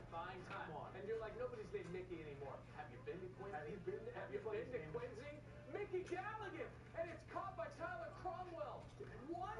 And can I tell you a story? Hail Mary? Can I tell you a story about the good folks in Quincy, North Quincy? Sure. My Uncle Patrick watching this morning grew up in Quincy. He used to boost cars for Mark Wahlberg. Good morning, guys. Love you. Allegedly. Allegedly. We're going to throw allegedly on that, please. Man, I got to live up there. I got to drive back. Put a target on my back. All right, the now top touchscreen, of course, it's the Bears. You're 34 seconds. And 33 this is the seconds. not top right there. 32 seconds. Caleb goes down. You know who's got his head on a swivel? It's actually not the Lions. Because what they're doing, we're army crawling and swimming. It's just like huge chalk outline. Watch the circle. Chalk outline. We're blue on blue. But 65 knows what's up. Look at him. He's got his hand out. He's like, we've got to go. Instead of giving, I'm hungry. We got to move on this. So we're going to let it breathe a little bit. Caleb, there's a timeout. Hey, we're calling a play. Head and shoulders. Head and shoulders. Calling the play, not calling the timeout. Hurt plus. And Caleb's going to snap this ball. No keep free it out. ads. Where are we at? Cole Kmet is kind of the bugaboo. He's not looking at his quarterback. That wasn't me. I didn't draw the yellow. That wasn't me. Caleb dropping back, snapping it at 6. Could have snapped it at 14. 14, you got enough time to run something over the middle, get down, call the timeout that you take with you to the end of the day. But the good news is, for the rest of the day, we're not going to have any die-hard Bears fans having to relive this moment for the next couple of hours. Because Greeny's a Jets fan. Exactly. Does he live and work in Chicago? Fortunately, like, Shay's not hosting. Exactly. Get up, right? It's not Shay. We're pretty sure. Pretty sure. Oh! I had to do this all morning long. It never, ever fails. Good morning. Time to get up with a holiday meltdown. The Bears botch another game. Is this the final straw, though, for their coach? Plus, the Cowboys finally feast at home. Micah has a strong message for the rest of the league. Could he actually be right, is the question. And Week 13 has just begun with the best matchup still to come. It's Eagles and it's Ravens, which will make a Sunday statement. We are packed because it is a Football Friday here on Get Up. Hope everyone had a wonderful Thanksgiving. Hello, I am Shay Cornett, filling in for Greeny today. Lots going on today. Ryan Clark is all business, Bart Scott, Mike Tannenbaum, and one more, just to add a little more flavor this morning, that would be Dan Graziano. Just talk about the problems that the Bears had yesterday, and that is where we begin, of course, on Thanksgiving in Detroit, between the Lions and the Bears. Good old NFC North matchup here between Caleb Williams and Jared Goff. Pick this up. 3.5 minutes left in the first. Jahmyr Gibbs taking a handoff. Hey, give me 5 minutes, chat. I mean, this looks like whatever you see from this team every week. Here it is, Sonic getting going, and we know that he can finish in the end zone as well with burst and speed, and Sam Laporte on his first touchdown catch of the day. And so the Lions would go up 10-0, and they were off and running here in the first half. We go to the third quarter now because the Bears really had no answer. 5 minutes, chat. 14-0. Here's Caleb Williams. What can you do? Drop back, scrambling. Low hit, though, on the sideline coming here from Jack Campbell. It's out of bounds. He tried to cut it back, and you got to pay the cost to be the boss. Jay, I know you're a little upset there, but that's a legal play. He's a runner at this point. Yeah, this made me, though, take a big when I was watching this at home. He would stay in the game, so that's good news here. So we go to the next play. This is Williams now finding Keenan Allen. And Allen going to break a couple tackles, spins, finds his way into the end zone. Look at the Bears now having a little luck. I mean, this says a lot about Caleb Williams, though. You take that rough hit on the sideline, come back, make a huge throw. But here we're going to see J-Mo Williams go up and over a defender of the Chicago Bears. Yeah, and this was impressive. A good move here by Jameson Williams. He basically hurdled Kevin Burns III. And so he was standing straight up, too. Yeah, impressive. Later in the drive, 2nd and goal, Goff finding Laporta again for the touchdown, Mike T. Yeah, good to have him back. Really good on 3rd down and in the red zone. Lions up 23-7, but here come the Bears early in the 4th. Williams, Keenan Allen. Ooh, put him in a blender. Yeah. And keep your eye on your luggage. But then the Bears would go for 2, and they would fail at doing that. Williams now floating one to DJ Moore. Another touchdown for the Chicago Bears. Great throw. Love to see that touch pass by a rookie quarterback.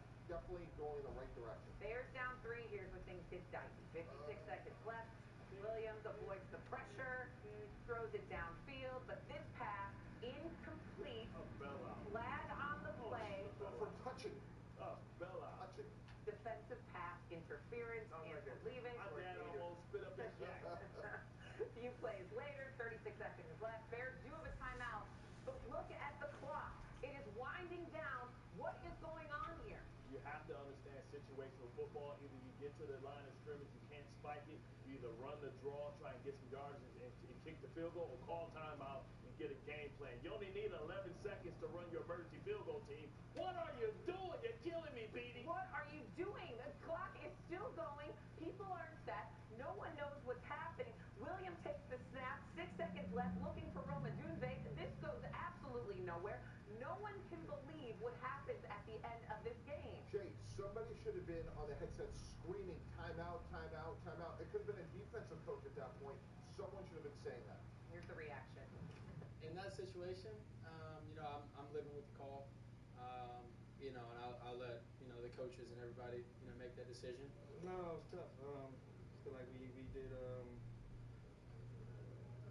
did enough as players to win the game.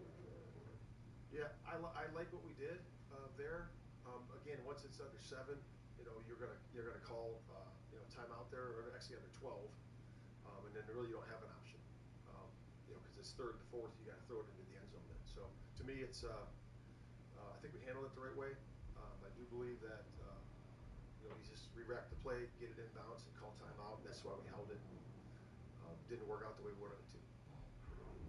We think we handled it the right way. Really had me in my feelings yesterday. Nonetheless, diehard Bears fan here, and I have to live this. I feel like what everyone used yesterday was coaching malpractice there at the end of the game. That was the phrase that kept coming up when we saw the clock winding down. There's a timeout to be had. No one calls the timeout, and so the Bears take another L in a late game situation, and it feels like just complete dysfunction, especially at the end of games, Ryan Clark. And so what do you make of the way Eberflus handled the last 36 seconds of that game? I mean, I don't use malpractice. I use fireable finish, because that's what it is.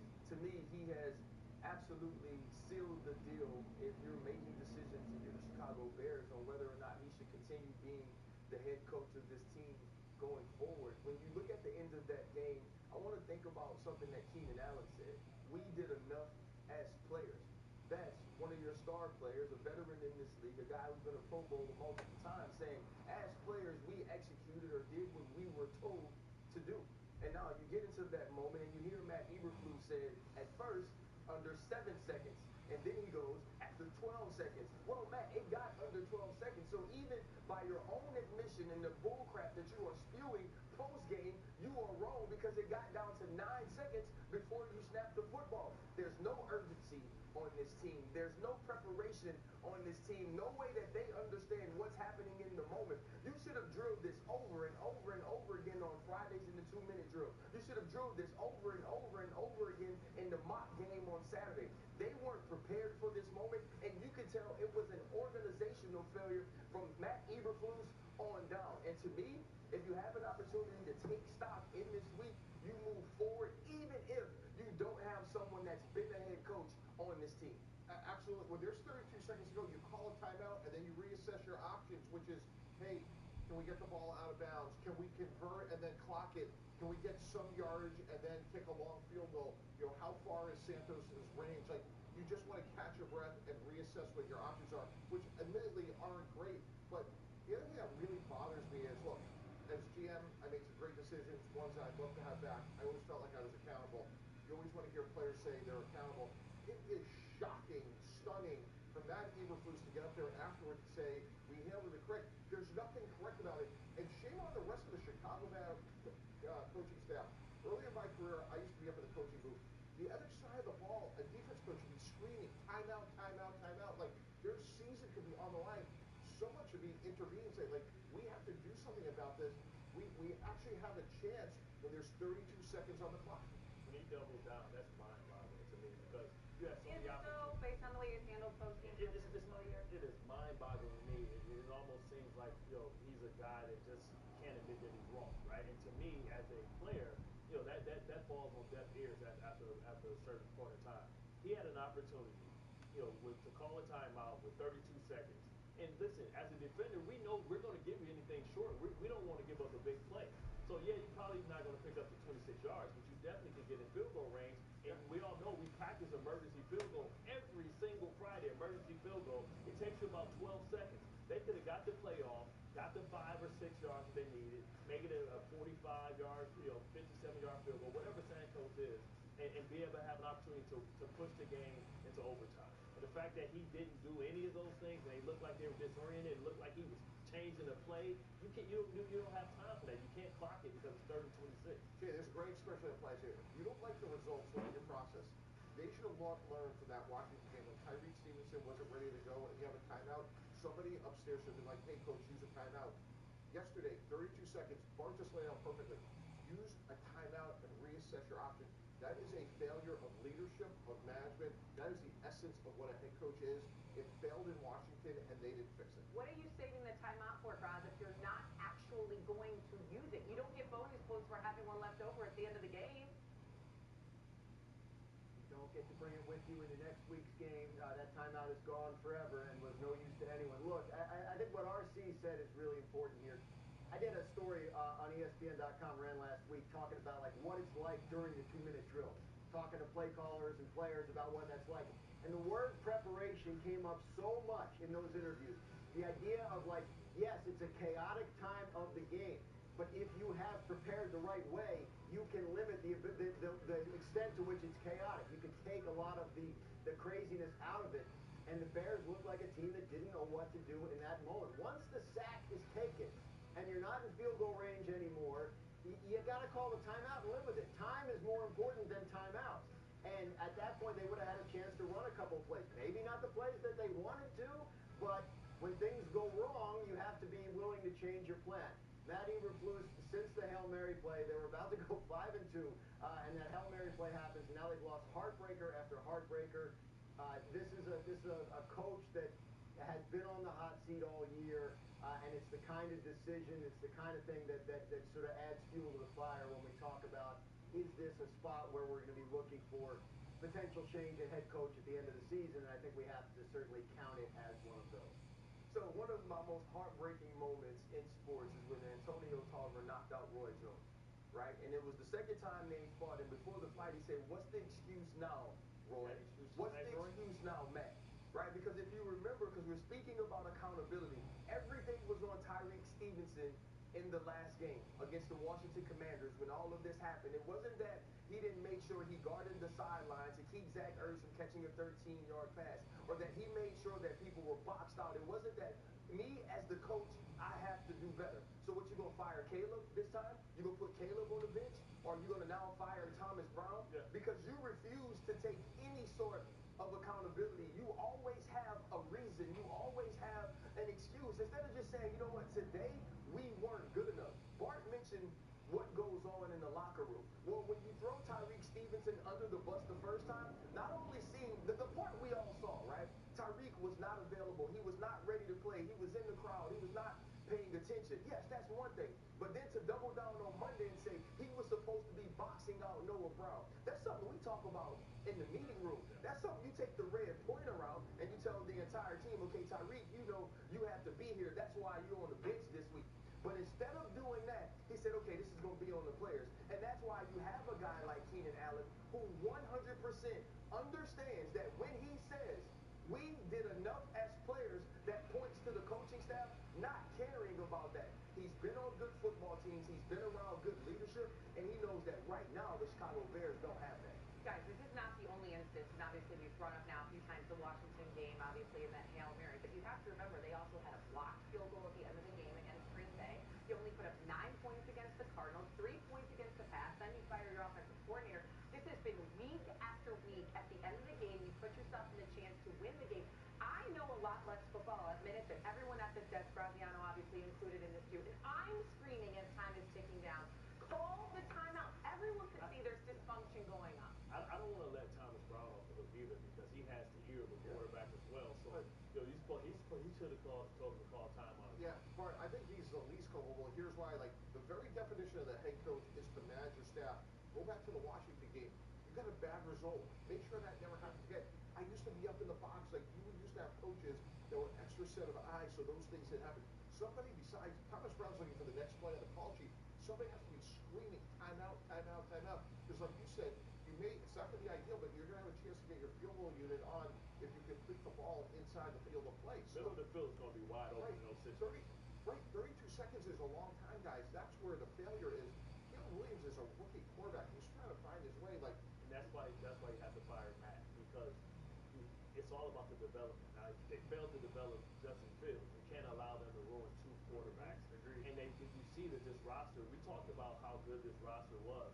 I think that he's getting the least out of this roster, and some other coach can get a lot more out of this. They sacked more than any quarterback in the National Football League. In their second half, they played well. They played well. Yeah, They came back. They figured it out defensively. Detroit struggled in the second half. I think if you look at both of these games, once preparation went out of the window, the Chicago Bears are fine.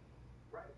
The last 2 teams came into the game more prepared than the Chicago Bears. And when everything sort of went helter-skelter, and now Caleb Williams can be the athlete, be the talent that you drafted him to be, somehow all of a sudden he starts to play better. So maybe you knock out the way that you start to prepare each and every week by getting a new coach in there, getting a new process in there, because the kid is showing you that he has talent. The kid is showing you that he has moxie. Don't ruin him by putting him in these positions time and time again and having him fail. So I want to get Groff back in here, but to your point there, Ryan, in terms of the way they have things scripted here early in games, the Bears have led after the first quarter in 1 of 12 games this season. When things are scripted, they have issues. It's when you let Caleb just free flow, they seem to figure it out, unless it's the end of the game situation. Go ahead, Groff, get in there. Well, to that extent, in terms of scripting plays, the offensive coordinator that was there most of the year is gone now, and they have somebody in there who's relatively new at it. So I think there's something to be said. But I think what you say as a Bears fan, and Shay, correct me if I'm wrong, it feels like if you're a Bears fan right now, you feel pretty good about the progress that Caleb Williams is showing week over week here in the last month.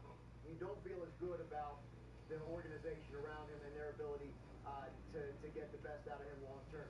When you talk to coaches about breaking in rookie quarterbacks, they will tell you that one of the most significant concerns is compounding negativity. Bad things continue to happen, and then that ends up working on the young player's head, and then he starts to feel negative and doubt his own ability and lose confidence.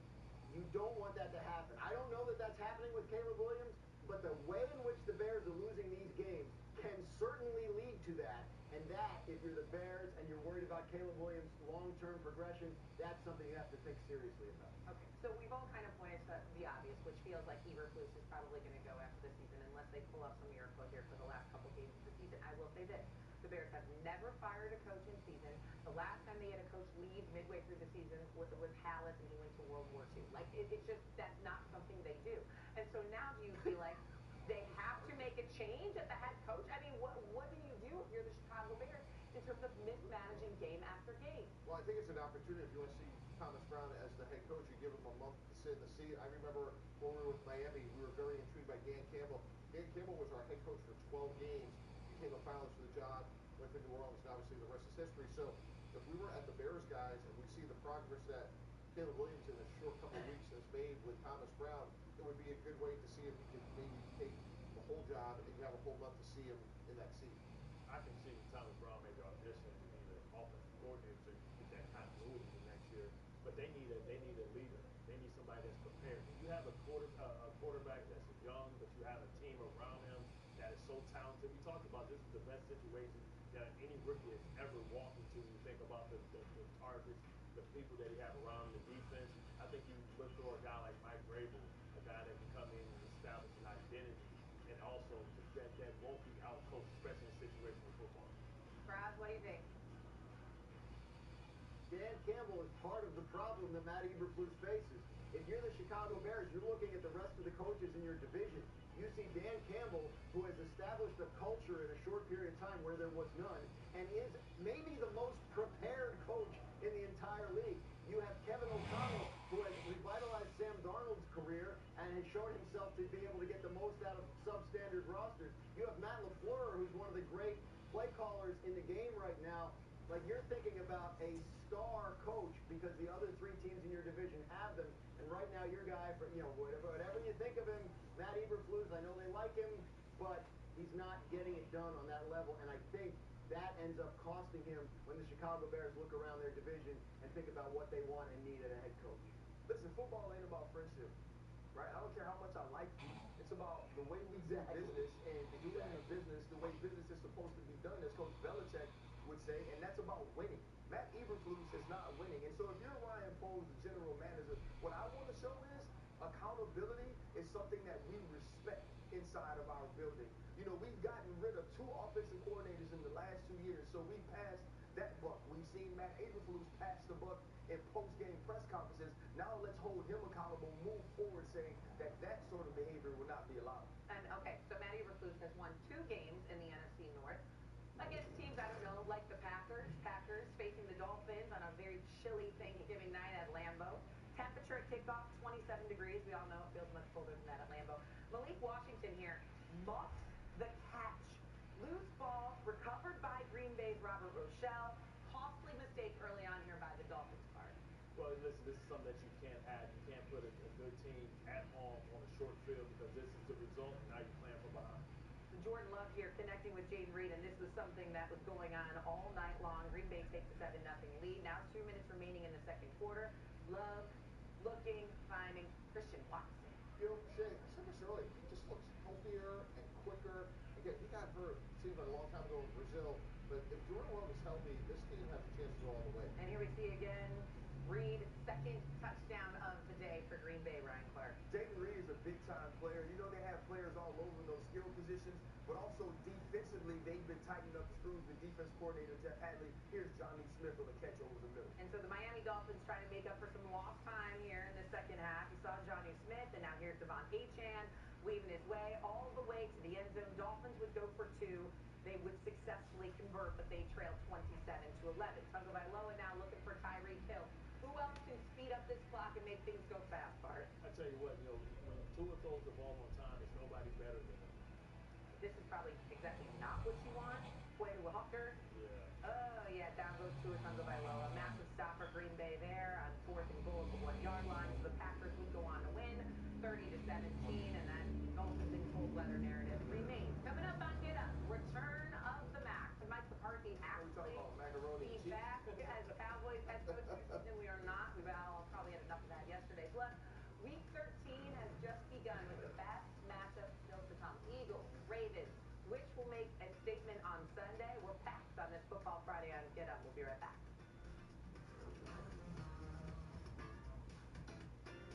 Ever wonder why Kit Kats are so delightfully crispy? There's your answer. 1, 2, 3. Tasty wafers covered in creamy milk chocolate. Isn't it nice wafers are having their moment. Have a break. Have a Kit Kat. For a jolly break, try Kit Kat Santas.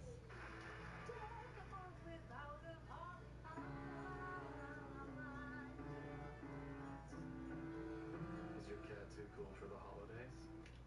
Gift him Temptations Creamy Puree. Why do NFL players choose a Sleep Number smart bed? I like to sleep cool. And I like to sleep even cooler. And I really like it when we both get what we want. Introducing the new Sleep Number Climate Cool Smart Bed. Sleep up to 15 degrees cooler on each side. Visit a Sleep Number store near you.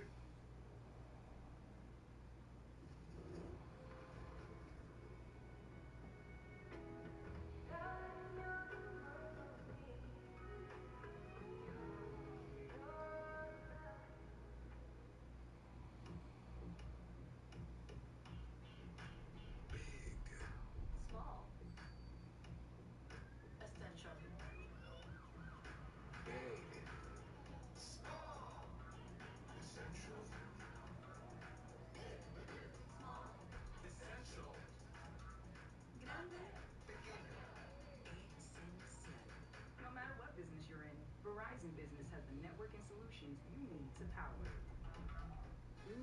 Savory, juicy, and hold up. It's that Hidden Valley Ranch seasoning? Nice. Crispy, zesty, ranchy perfection. Hidden Valley Ranch. Only serious about flavor. Liberty Mutual customized my car insurance, so I saved hundreds. With the money I saved, I thought I'd get a wax figure of myself. Cool, right? Look at the craftsmanship. I mean, they even got my nostrils right. It's just nice to know, years after I'm gone, this guy will be standing the test of... Ah! He's melting! Oh, jeez. No! Only paying for what you need. Liberty, liberty, liberty, liberty. Are they really going to spend all day streaming college football on DirecTV? Can you blame them? They've got the biggest rivalries. And bowl games. Speaking of, Frank, run a slant to the bowl of chips. Bobby, one hook to the saucer. What are you going to do, Coach Prime? Don't question your coach, man. That's the DQ Cheeseburger Lovers Deal. 2 singles for $5 or 2 doubles for $7 for a limited time. So, how is it? Deal this good speaks for itself, I guess. DQ, happy tastes good. You got the ticket? Vivid Seats, the only ticket company in the game that rewards you for buying. From concerts to sports and everything in between. Vivid Seats, official ticketing partner of ESPN.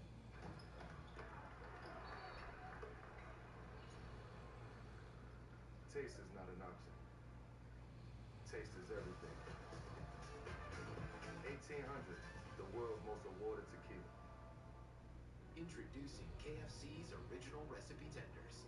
Made with the secret blend of 11 herbs and spices, which perfectly pairs with our zesty new comeback sauce. Just $5 for 3 tenders, fries, and comeback sauce. Let the feast begin. Welcome to AutoZone. What are you working on today? Hi, my check engine light's on. Let's see what our free fix finder service says. And if you need help, we can refer you to a shop. That's an easy fix.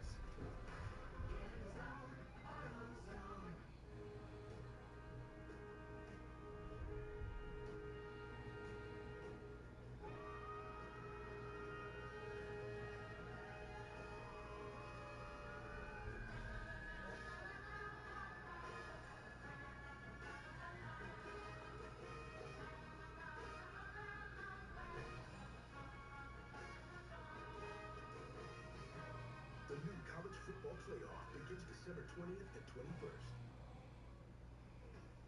Get Up is brought to you by Hulu. Get our Black Friday deal now, 99 cents per month for a year. Time to get some eye candy from Memphis and number 17 Tulane. This was last night.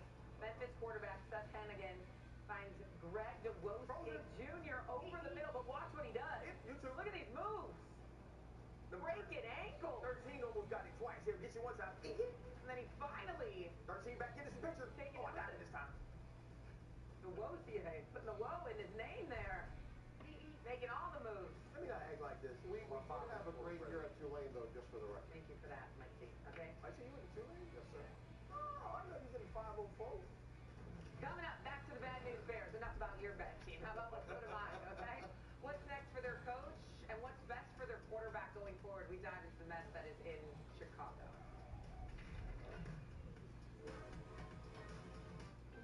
favorite part of the Kit Kat bar? The chocolate? Nope. The inside. The wafers? No, the stuff in between the wafers. Oh, the in-between stuff. Have a break. Have a Kit Kat. And try Kit Kat Vanilla.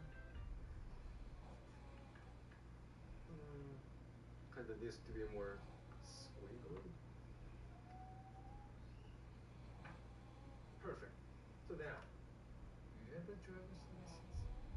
Oh, what did you get us? With the click of a pen, you can get a new Volkswagen at the Sign Then Drive event.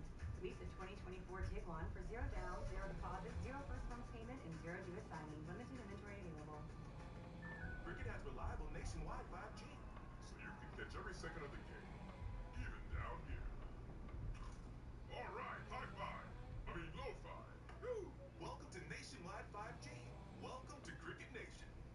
Are your headlights cloudy and oxidized, making your car look bad? Are they underperforming when you need them most? Cerakote's Headlight Restoration Kit restores weathered headlights back to like new and keeps them that way for life. Stop wasting your time with solutions that don't last. Cerakote's kit includes everything you need to go from this to this. Simply wipe away oxidation, give them a light sanding, and apply the ceramic coating. That's it. The True Ceramic technology does the rest. Buy any of Cerakote's #1 selling ceramic products for under $20 at these leading retailers today. Your shipping manager left to find themselves, leaving you lost. You need to hire. I need Indeed.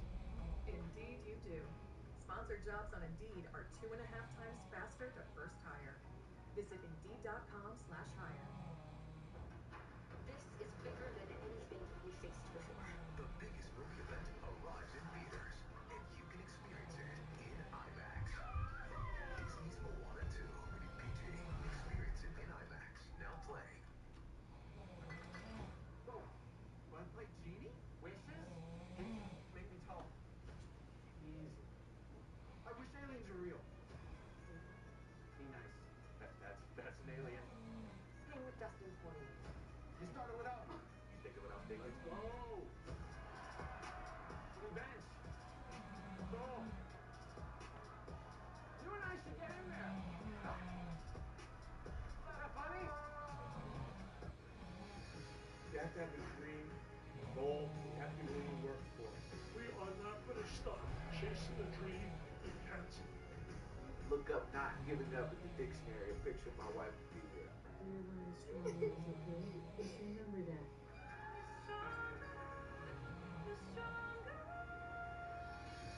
My dad would be so thankful for all of the lives that have been saved. Hey, want to pilot an Airbus around the world? You're now cleared for PC Game Pass. Manage your own football club? We got you. One at a time, please. Rated E. If you bet on a player to score the first touchdown and instead he scores the second, you get your money back in cash.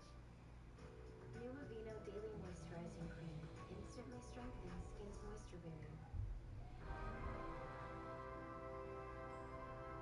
Now made from day-old green clover. Black Friday football on Prime is back today.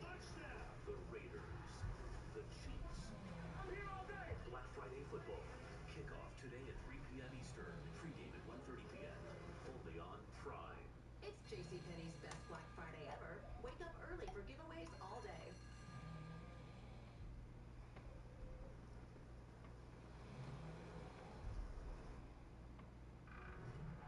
On drive for 15 seconds, and it's 3rd and 26.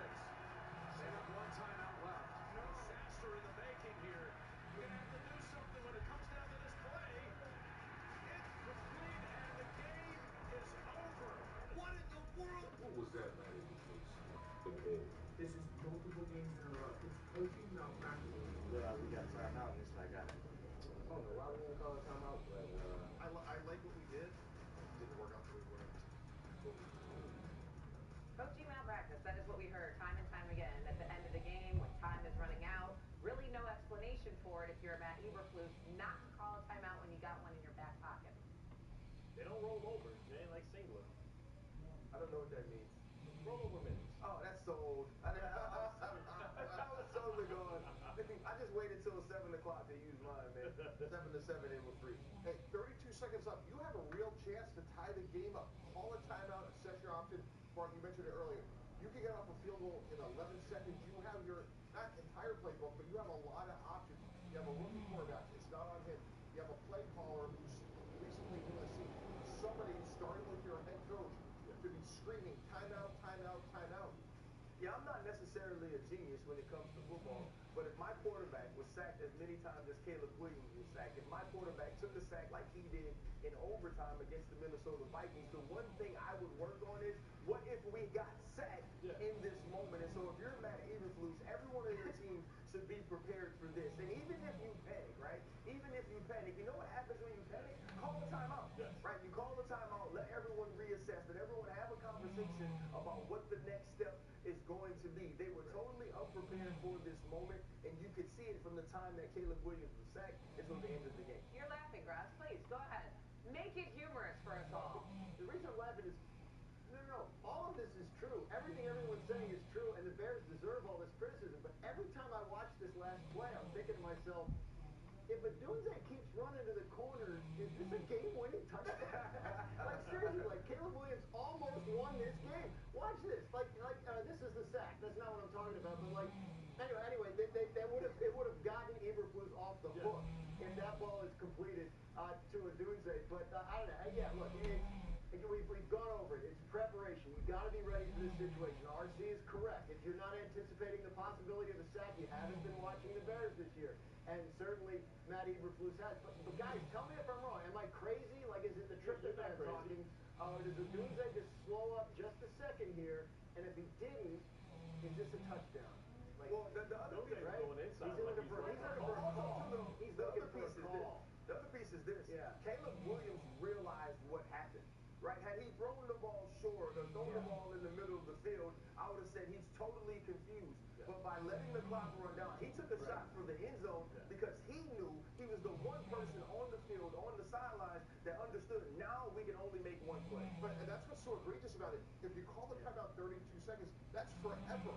You have plenty of time to figure out what your options are, including throwing the ball in the field of play. And I love the circle that they continue to draw on the replay, right? Because they only needed 5 yards to be in field goal range, but the middle of the field is wide open. You could throw an easy pass and get 10 yards, come up, do your emergency field goal, kick the field goal, go into overtime, have a chance to win it. We've done this highlight now multiple times, and I've seen that play maybe 100 times.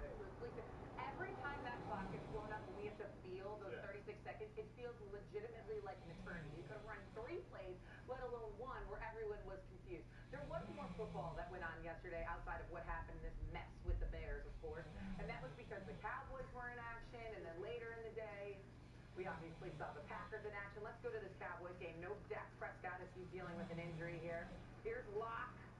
Usually the guy with all the Marvion Overshone is a beast. Overshone took it basically right from the Giants, and Dallas would lead 13-10 heading into the break because all them damn wristbands on his arm.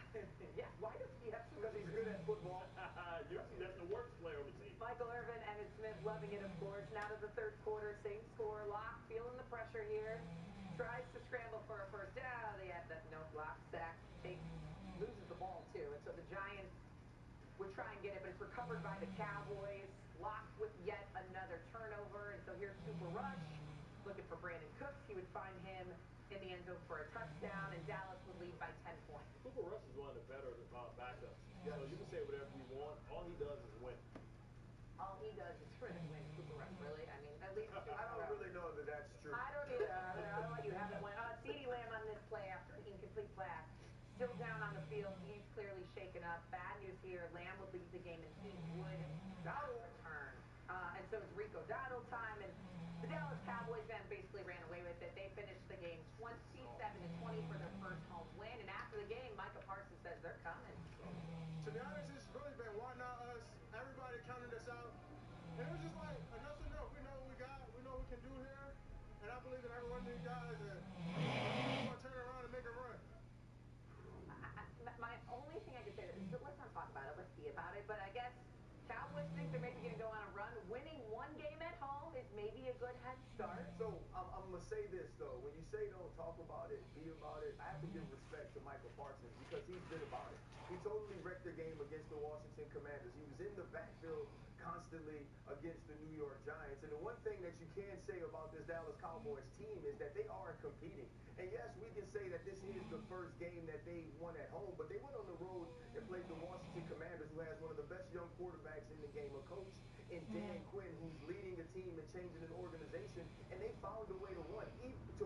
Even when they got blitzed, we watched Kevontae Turpin make a huge play to get a kickoff to score. Even when they go and tie it up or be one down, now you get the onside kick, they recover the onside kick and run it back. And so this is the team that's not giving up. And when he says they can make a run, we know this team can't win a Super Bowl. This team could win a Super Bowl when they had their quarterback. But right now, this team is fighting. This team is playing. And for a coach that we sort of knew was a lame duck coach coming into the season, who Michael Parsons didn't necessarily back with his Zach Martin comments, he actually has this team playing extremely hard, and I respect that from the Dallas Cowboys. I get it, but at some point, Michael Parsons, this is part of his thing, right? He likes to do this. He likes to rally his teammates around him, and I like that about him. But at some point, can we be like, come on, guys, go on a playoff push, go on a run here? Well, that's the thing, though. They just won 2 in a row, and like the one thing I'm not gonna do, like I'm not gonna crush a dude that's balling. And maybe he says something in this, and you're like, okay, we can dispute whether or not this team is good enough from a roster standpoint to make a Super Bowl run, because I don't believe they are. But when you watch the way he's played individually, the effort he's played with Overshown, Jordan Davis on the outside, all of these dudes are playing extremely hard, and I have a ton of respect for what the Cowboys are doing. And look, if they went up 8-9 or 9-8, that is really that's a great job by Coach McCarthy. When you think about going back all the way to Ron Bland at the beginning of the season, Marcus Lawrence, obviously Micah Parsons, now your quarterback. And Bart, I agree with you. Cooper Rush is a very functional quarterback. So look, they're 2 back with 5 to go in the playoffs. It's doubtful they get in, and even if they do, to RC's point, they're not going to make a lot of noise. But if you're assessing the job that Mike McCarthy's doing in 2024, 8 or 9 wins is a strong effort. Okay, 2 games back, not inconceivable, right, for the Cowboys to make the postseason garage, right? Yeah, it is. But you beat the Giants. Like, chill out.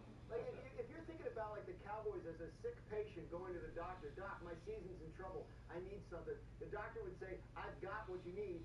Play the Giants. That is your prescription. You will get healthy. You will feel better. But the problem is if you take too much of your prescription medicine, you can start to get a little loopy and start imagining things that, you know, that are impossible. The Cowboys aren't making the playoffs with Cooper Rush at quarterback. Like, these guys are right. Like, good for them for playing hard. Mike Parsons is an incredible player. Like, I watch him play all day long. And he's playing at a high level, and I'm not sure he has a different gear than all the way to the floor. But I think the Cowboys are kidding themselves if they think they're getting back in this. It is good to see some life there, for sure. But no, I think, you know, when you play the Giants, you feel a little bit better about yourself than maybe you should. But sometimes you have to lie to yourself. Yes. Sometimes you have to lie to yourself to motivate yourself to go out there and practice hard, to play hard, especially when you consider the narrative of the team on the other side who's playing soft, who gave up 116 yards rushing with one of the most expensive defensive lines in all of football, one of the highest paid linebackers in all of football. The narrative is that they're quitting on their coach. And I'm not saying that they're quitting on their coach, but they're playing soft. You expect more out of that off of that defensive line. And, you know, you look at the Cowboys, and what this is an example of, when you have a great player and you lose a great player in Dak Prescott, everybody else steps their game up, and you start to have balance. Because now you see they're committed to the run, because they know they can't let Cooper Rush drop back. Why isn't that the game plan when Dak Prescott is in there? They put too much on his shoulders. $60 million a year. I understand that, but you still have to have balance. You know, you look at what Harbaugh has done out there with Justin Herbert, who used to put the ball at risk all the time. Creating balance and running the football is always a recipe, no matter how great your quarterback is. Yeah, and I met Jordan Lewis, too, and I was talking about that defense. The thing that I do like about the Dallas Cowboys is continuing to fight and starting to execute better than they did early on in the season. This defense has improved under Mike Zimmer, and I understand this is the New York Giants, but everybody we play is in the NFL, and it's difficult to win football games, and this is the team that could have totally tanked and said, okay, we're going to try to get as high a draft pick as we possibly can. Yeah, when you win 2 games in 5 days against division opponents, that is a good week's worth of work, despite who the opponent may be. Agreed. It's not their fault. Hey, I heard a lot of good job from Mike McCarthy, and so maybe the narrative is changing around the Cowboys. No, they still need to fire Mike McCarthy. Okay. But I was just saying, at least they fight. Let's not get ahead of We'll see next week when they play the Bengals. Okay, yeah, we'll see how that goes. Coming up, 2 of the best teams Two of the best players actually are going to face off on Sunday. Will the Eagles or Ravens game be decided by the MVP race? We'll discuss that next. Get Up is brought to you by Disney's Moana 2. Moana and Maui are back in the must-see movie event of the holiday season, and it can only be seen in theaters. Get your tickets for Disney's Moana 2, now playing in theaters everywhere. That's the DQ Cheeseburger Lovers Deal. 2 singles for $5 or 2 doubles for $7 for a limited time. So, how is it? Deal this good speaks for itself, I guess. DQ, happy tastes good. Ever wonder why Kit Kats are so delightfully crispy? There's your answer. 1, 2, 3. Tasty wafers covered in creamy milk chocolate. Isn't it nice wafers are having their moment? Have a break, have a Kit Kat. And try Kit Kat Vanilla. You know, Nationwide is so much more than a great insurance company. They're one of America's largest financial services companies, too. Just like I'm so much more than quarterback Peyton Manning. I'm also debating Manning. And honestly, this might be my best sport. I would argue that it's not. I think it might be. No, it's not. Is to. It's not. Is to. It's not. Is to times infinity, no takebacks. You can't do no takebacks. That's debatable. For your insurance and financial needs, Nationwide is on your side. Hextad's hybrid cookware gives you the performance of stainless steel and the convenience of non-stick. Welcome to the hybrid revolution. Welcome to Hextad. Any questions? How did you become the Capital One Bank guy? You mind? I've always been passionate about no fees or minimums on checking accounts. How do I get your job? Hard work, dedication. The Capital One Bank guy. It's like Mr. Jeter said, hard work and dedication. What's been the highlight of your career? And that have to be big guy. Helping people keep more money in their wallet with no overdraft fees. Aren't you in the Hall of Fame? Didn't you live in space? What's in your wallet? Welcome back to Nada Yada Island, the reunion. Janina, were you able to find your perfect match for the island? Well, I'm cookie, don't have to settle. Whoa, Apple Watch SE and iPhone 12? Guess who else is bundled up? Hey, Max. I know about two. Anybody can in Metro? At Metro, everyone gets their perfect match. iPhone 12 with 5G and Apple Watch SE for only $99.99. Only at Metro. What are you doing? Living the Dolce Vita. Of course you are. What's he doing? Same. What's that doing? Coffee. That sounds good. Enjoy the intense flavor of Lavazza Dolce Vita, also available in K-Cup pods.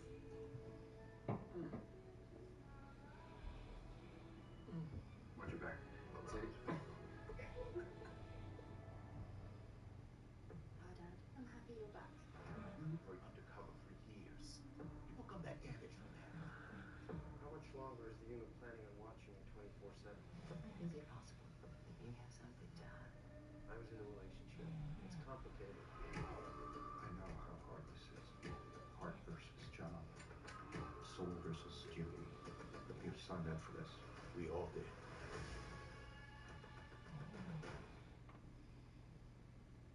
Introducing the X-Bag from Copperfit, our groundbreaking technology designed for compression support of your lower back and core like you've never experienced before. The X-Bag evenly distributes the support across a broader surface area of your back for relief of lower back aches and pains. An orthopedic design alloy support panel and 4 built-in flexible stabilizers to help improve alignment and promote better posture. Available at getxback.com. Copperfit, feel the difference. Rivals collide in a Black Friday triple header. First, Oklahoma State takes on Colorado. Then Mississippi State battles Ole Miss. And in prime time, Georgia Tech faces Georgia. Rivalry Week kicks off today at noon Eastern on ABC. This is bigger than anything we faced before. The biggest movie event arrives in theaters, and you can experience it in IMAX. Disney's Moana 2, rated PG. Experience it in IMAX. Now playing. Welcome back to Game Up. Game Up. Get Up. It's time for Big Breakers. Here we are. Ryan Clark's going to tell us who's going to ball out in Week 13. RC Chiefs hosting the Raiders today. A little Friday game for us all. Friday game. If you remember, these teams played last year on Christmas, and they got after Patrick Mahomes. My game more so for what he did with Boys to Men. And also on the other side, Juwan Taylor, he can make this game difficult for Patrick Mahomes by putting pressure on him and making him have to find other ways to get offense. If you're the Kansas City Chiefs and Matt Nagy, I look for Max Crosby to have himself a day. And so now we talk about the Steelers and the Bengals. I'm going to go with Jamar Chase. And Jamar Chase is a guy that's probably going to be matched up against Joey Porter Jr. He has an opportunity to win the Triple Crown. We know the Cincinnati Bengals, they ain't playing no defense, so they better score points. I would move him around, give Joe Burrow opportunities to get him the football where he can just go catch and run, and also try to take the top off of the defense. Jamar Chase is going to be huge if the Cincinnati Bengals even expect to get back into the playoff hunt. And now for the get this up now. And now for the Ravens and the Eagles, I'm going to go with A.J. Brown. And I get it. Saquon Barkley is the MVP candidate for the Philadelphia Eagles, but they play well defensively against the rush in Baltimore. So A.J. Brown's opportunities against Stevens, opportunities against Nate Wiggins, Marlon Humphrey on the outside. I expect when he gets the one-on-one and the Baltimore Ravens defensive coordinator, Zach Orr, stacks the box, that A.J. Brown's going to be the go-to guy, and we know the type of chemistry and synergy that he has with his quarterback, Jalen Hurts. And how about this? The Ravens have allowed 93 completions of 15 or more yards. That's more than any other team, so he could be in for a big day. That matchup we're talking about is going to feature two of the MVP frontrunners in Saquon Barkley and Lamar Jackson. Saquon leads the league in rushing yards and rushing average, while Lamar Jackson is atop the league in passing yards and touchdowns. Jackson is the second favorite to win the MVP behind Josh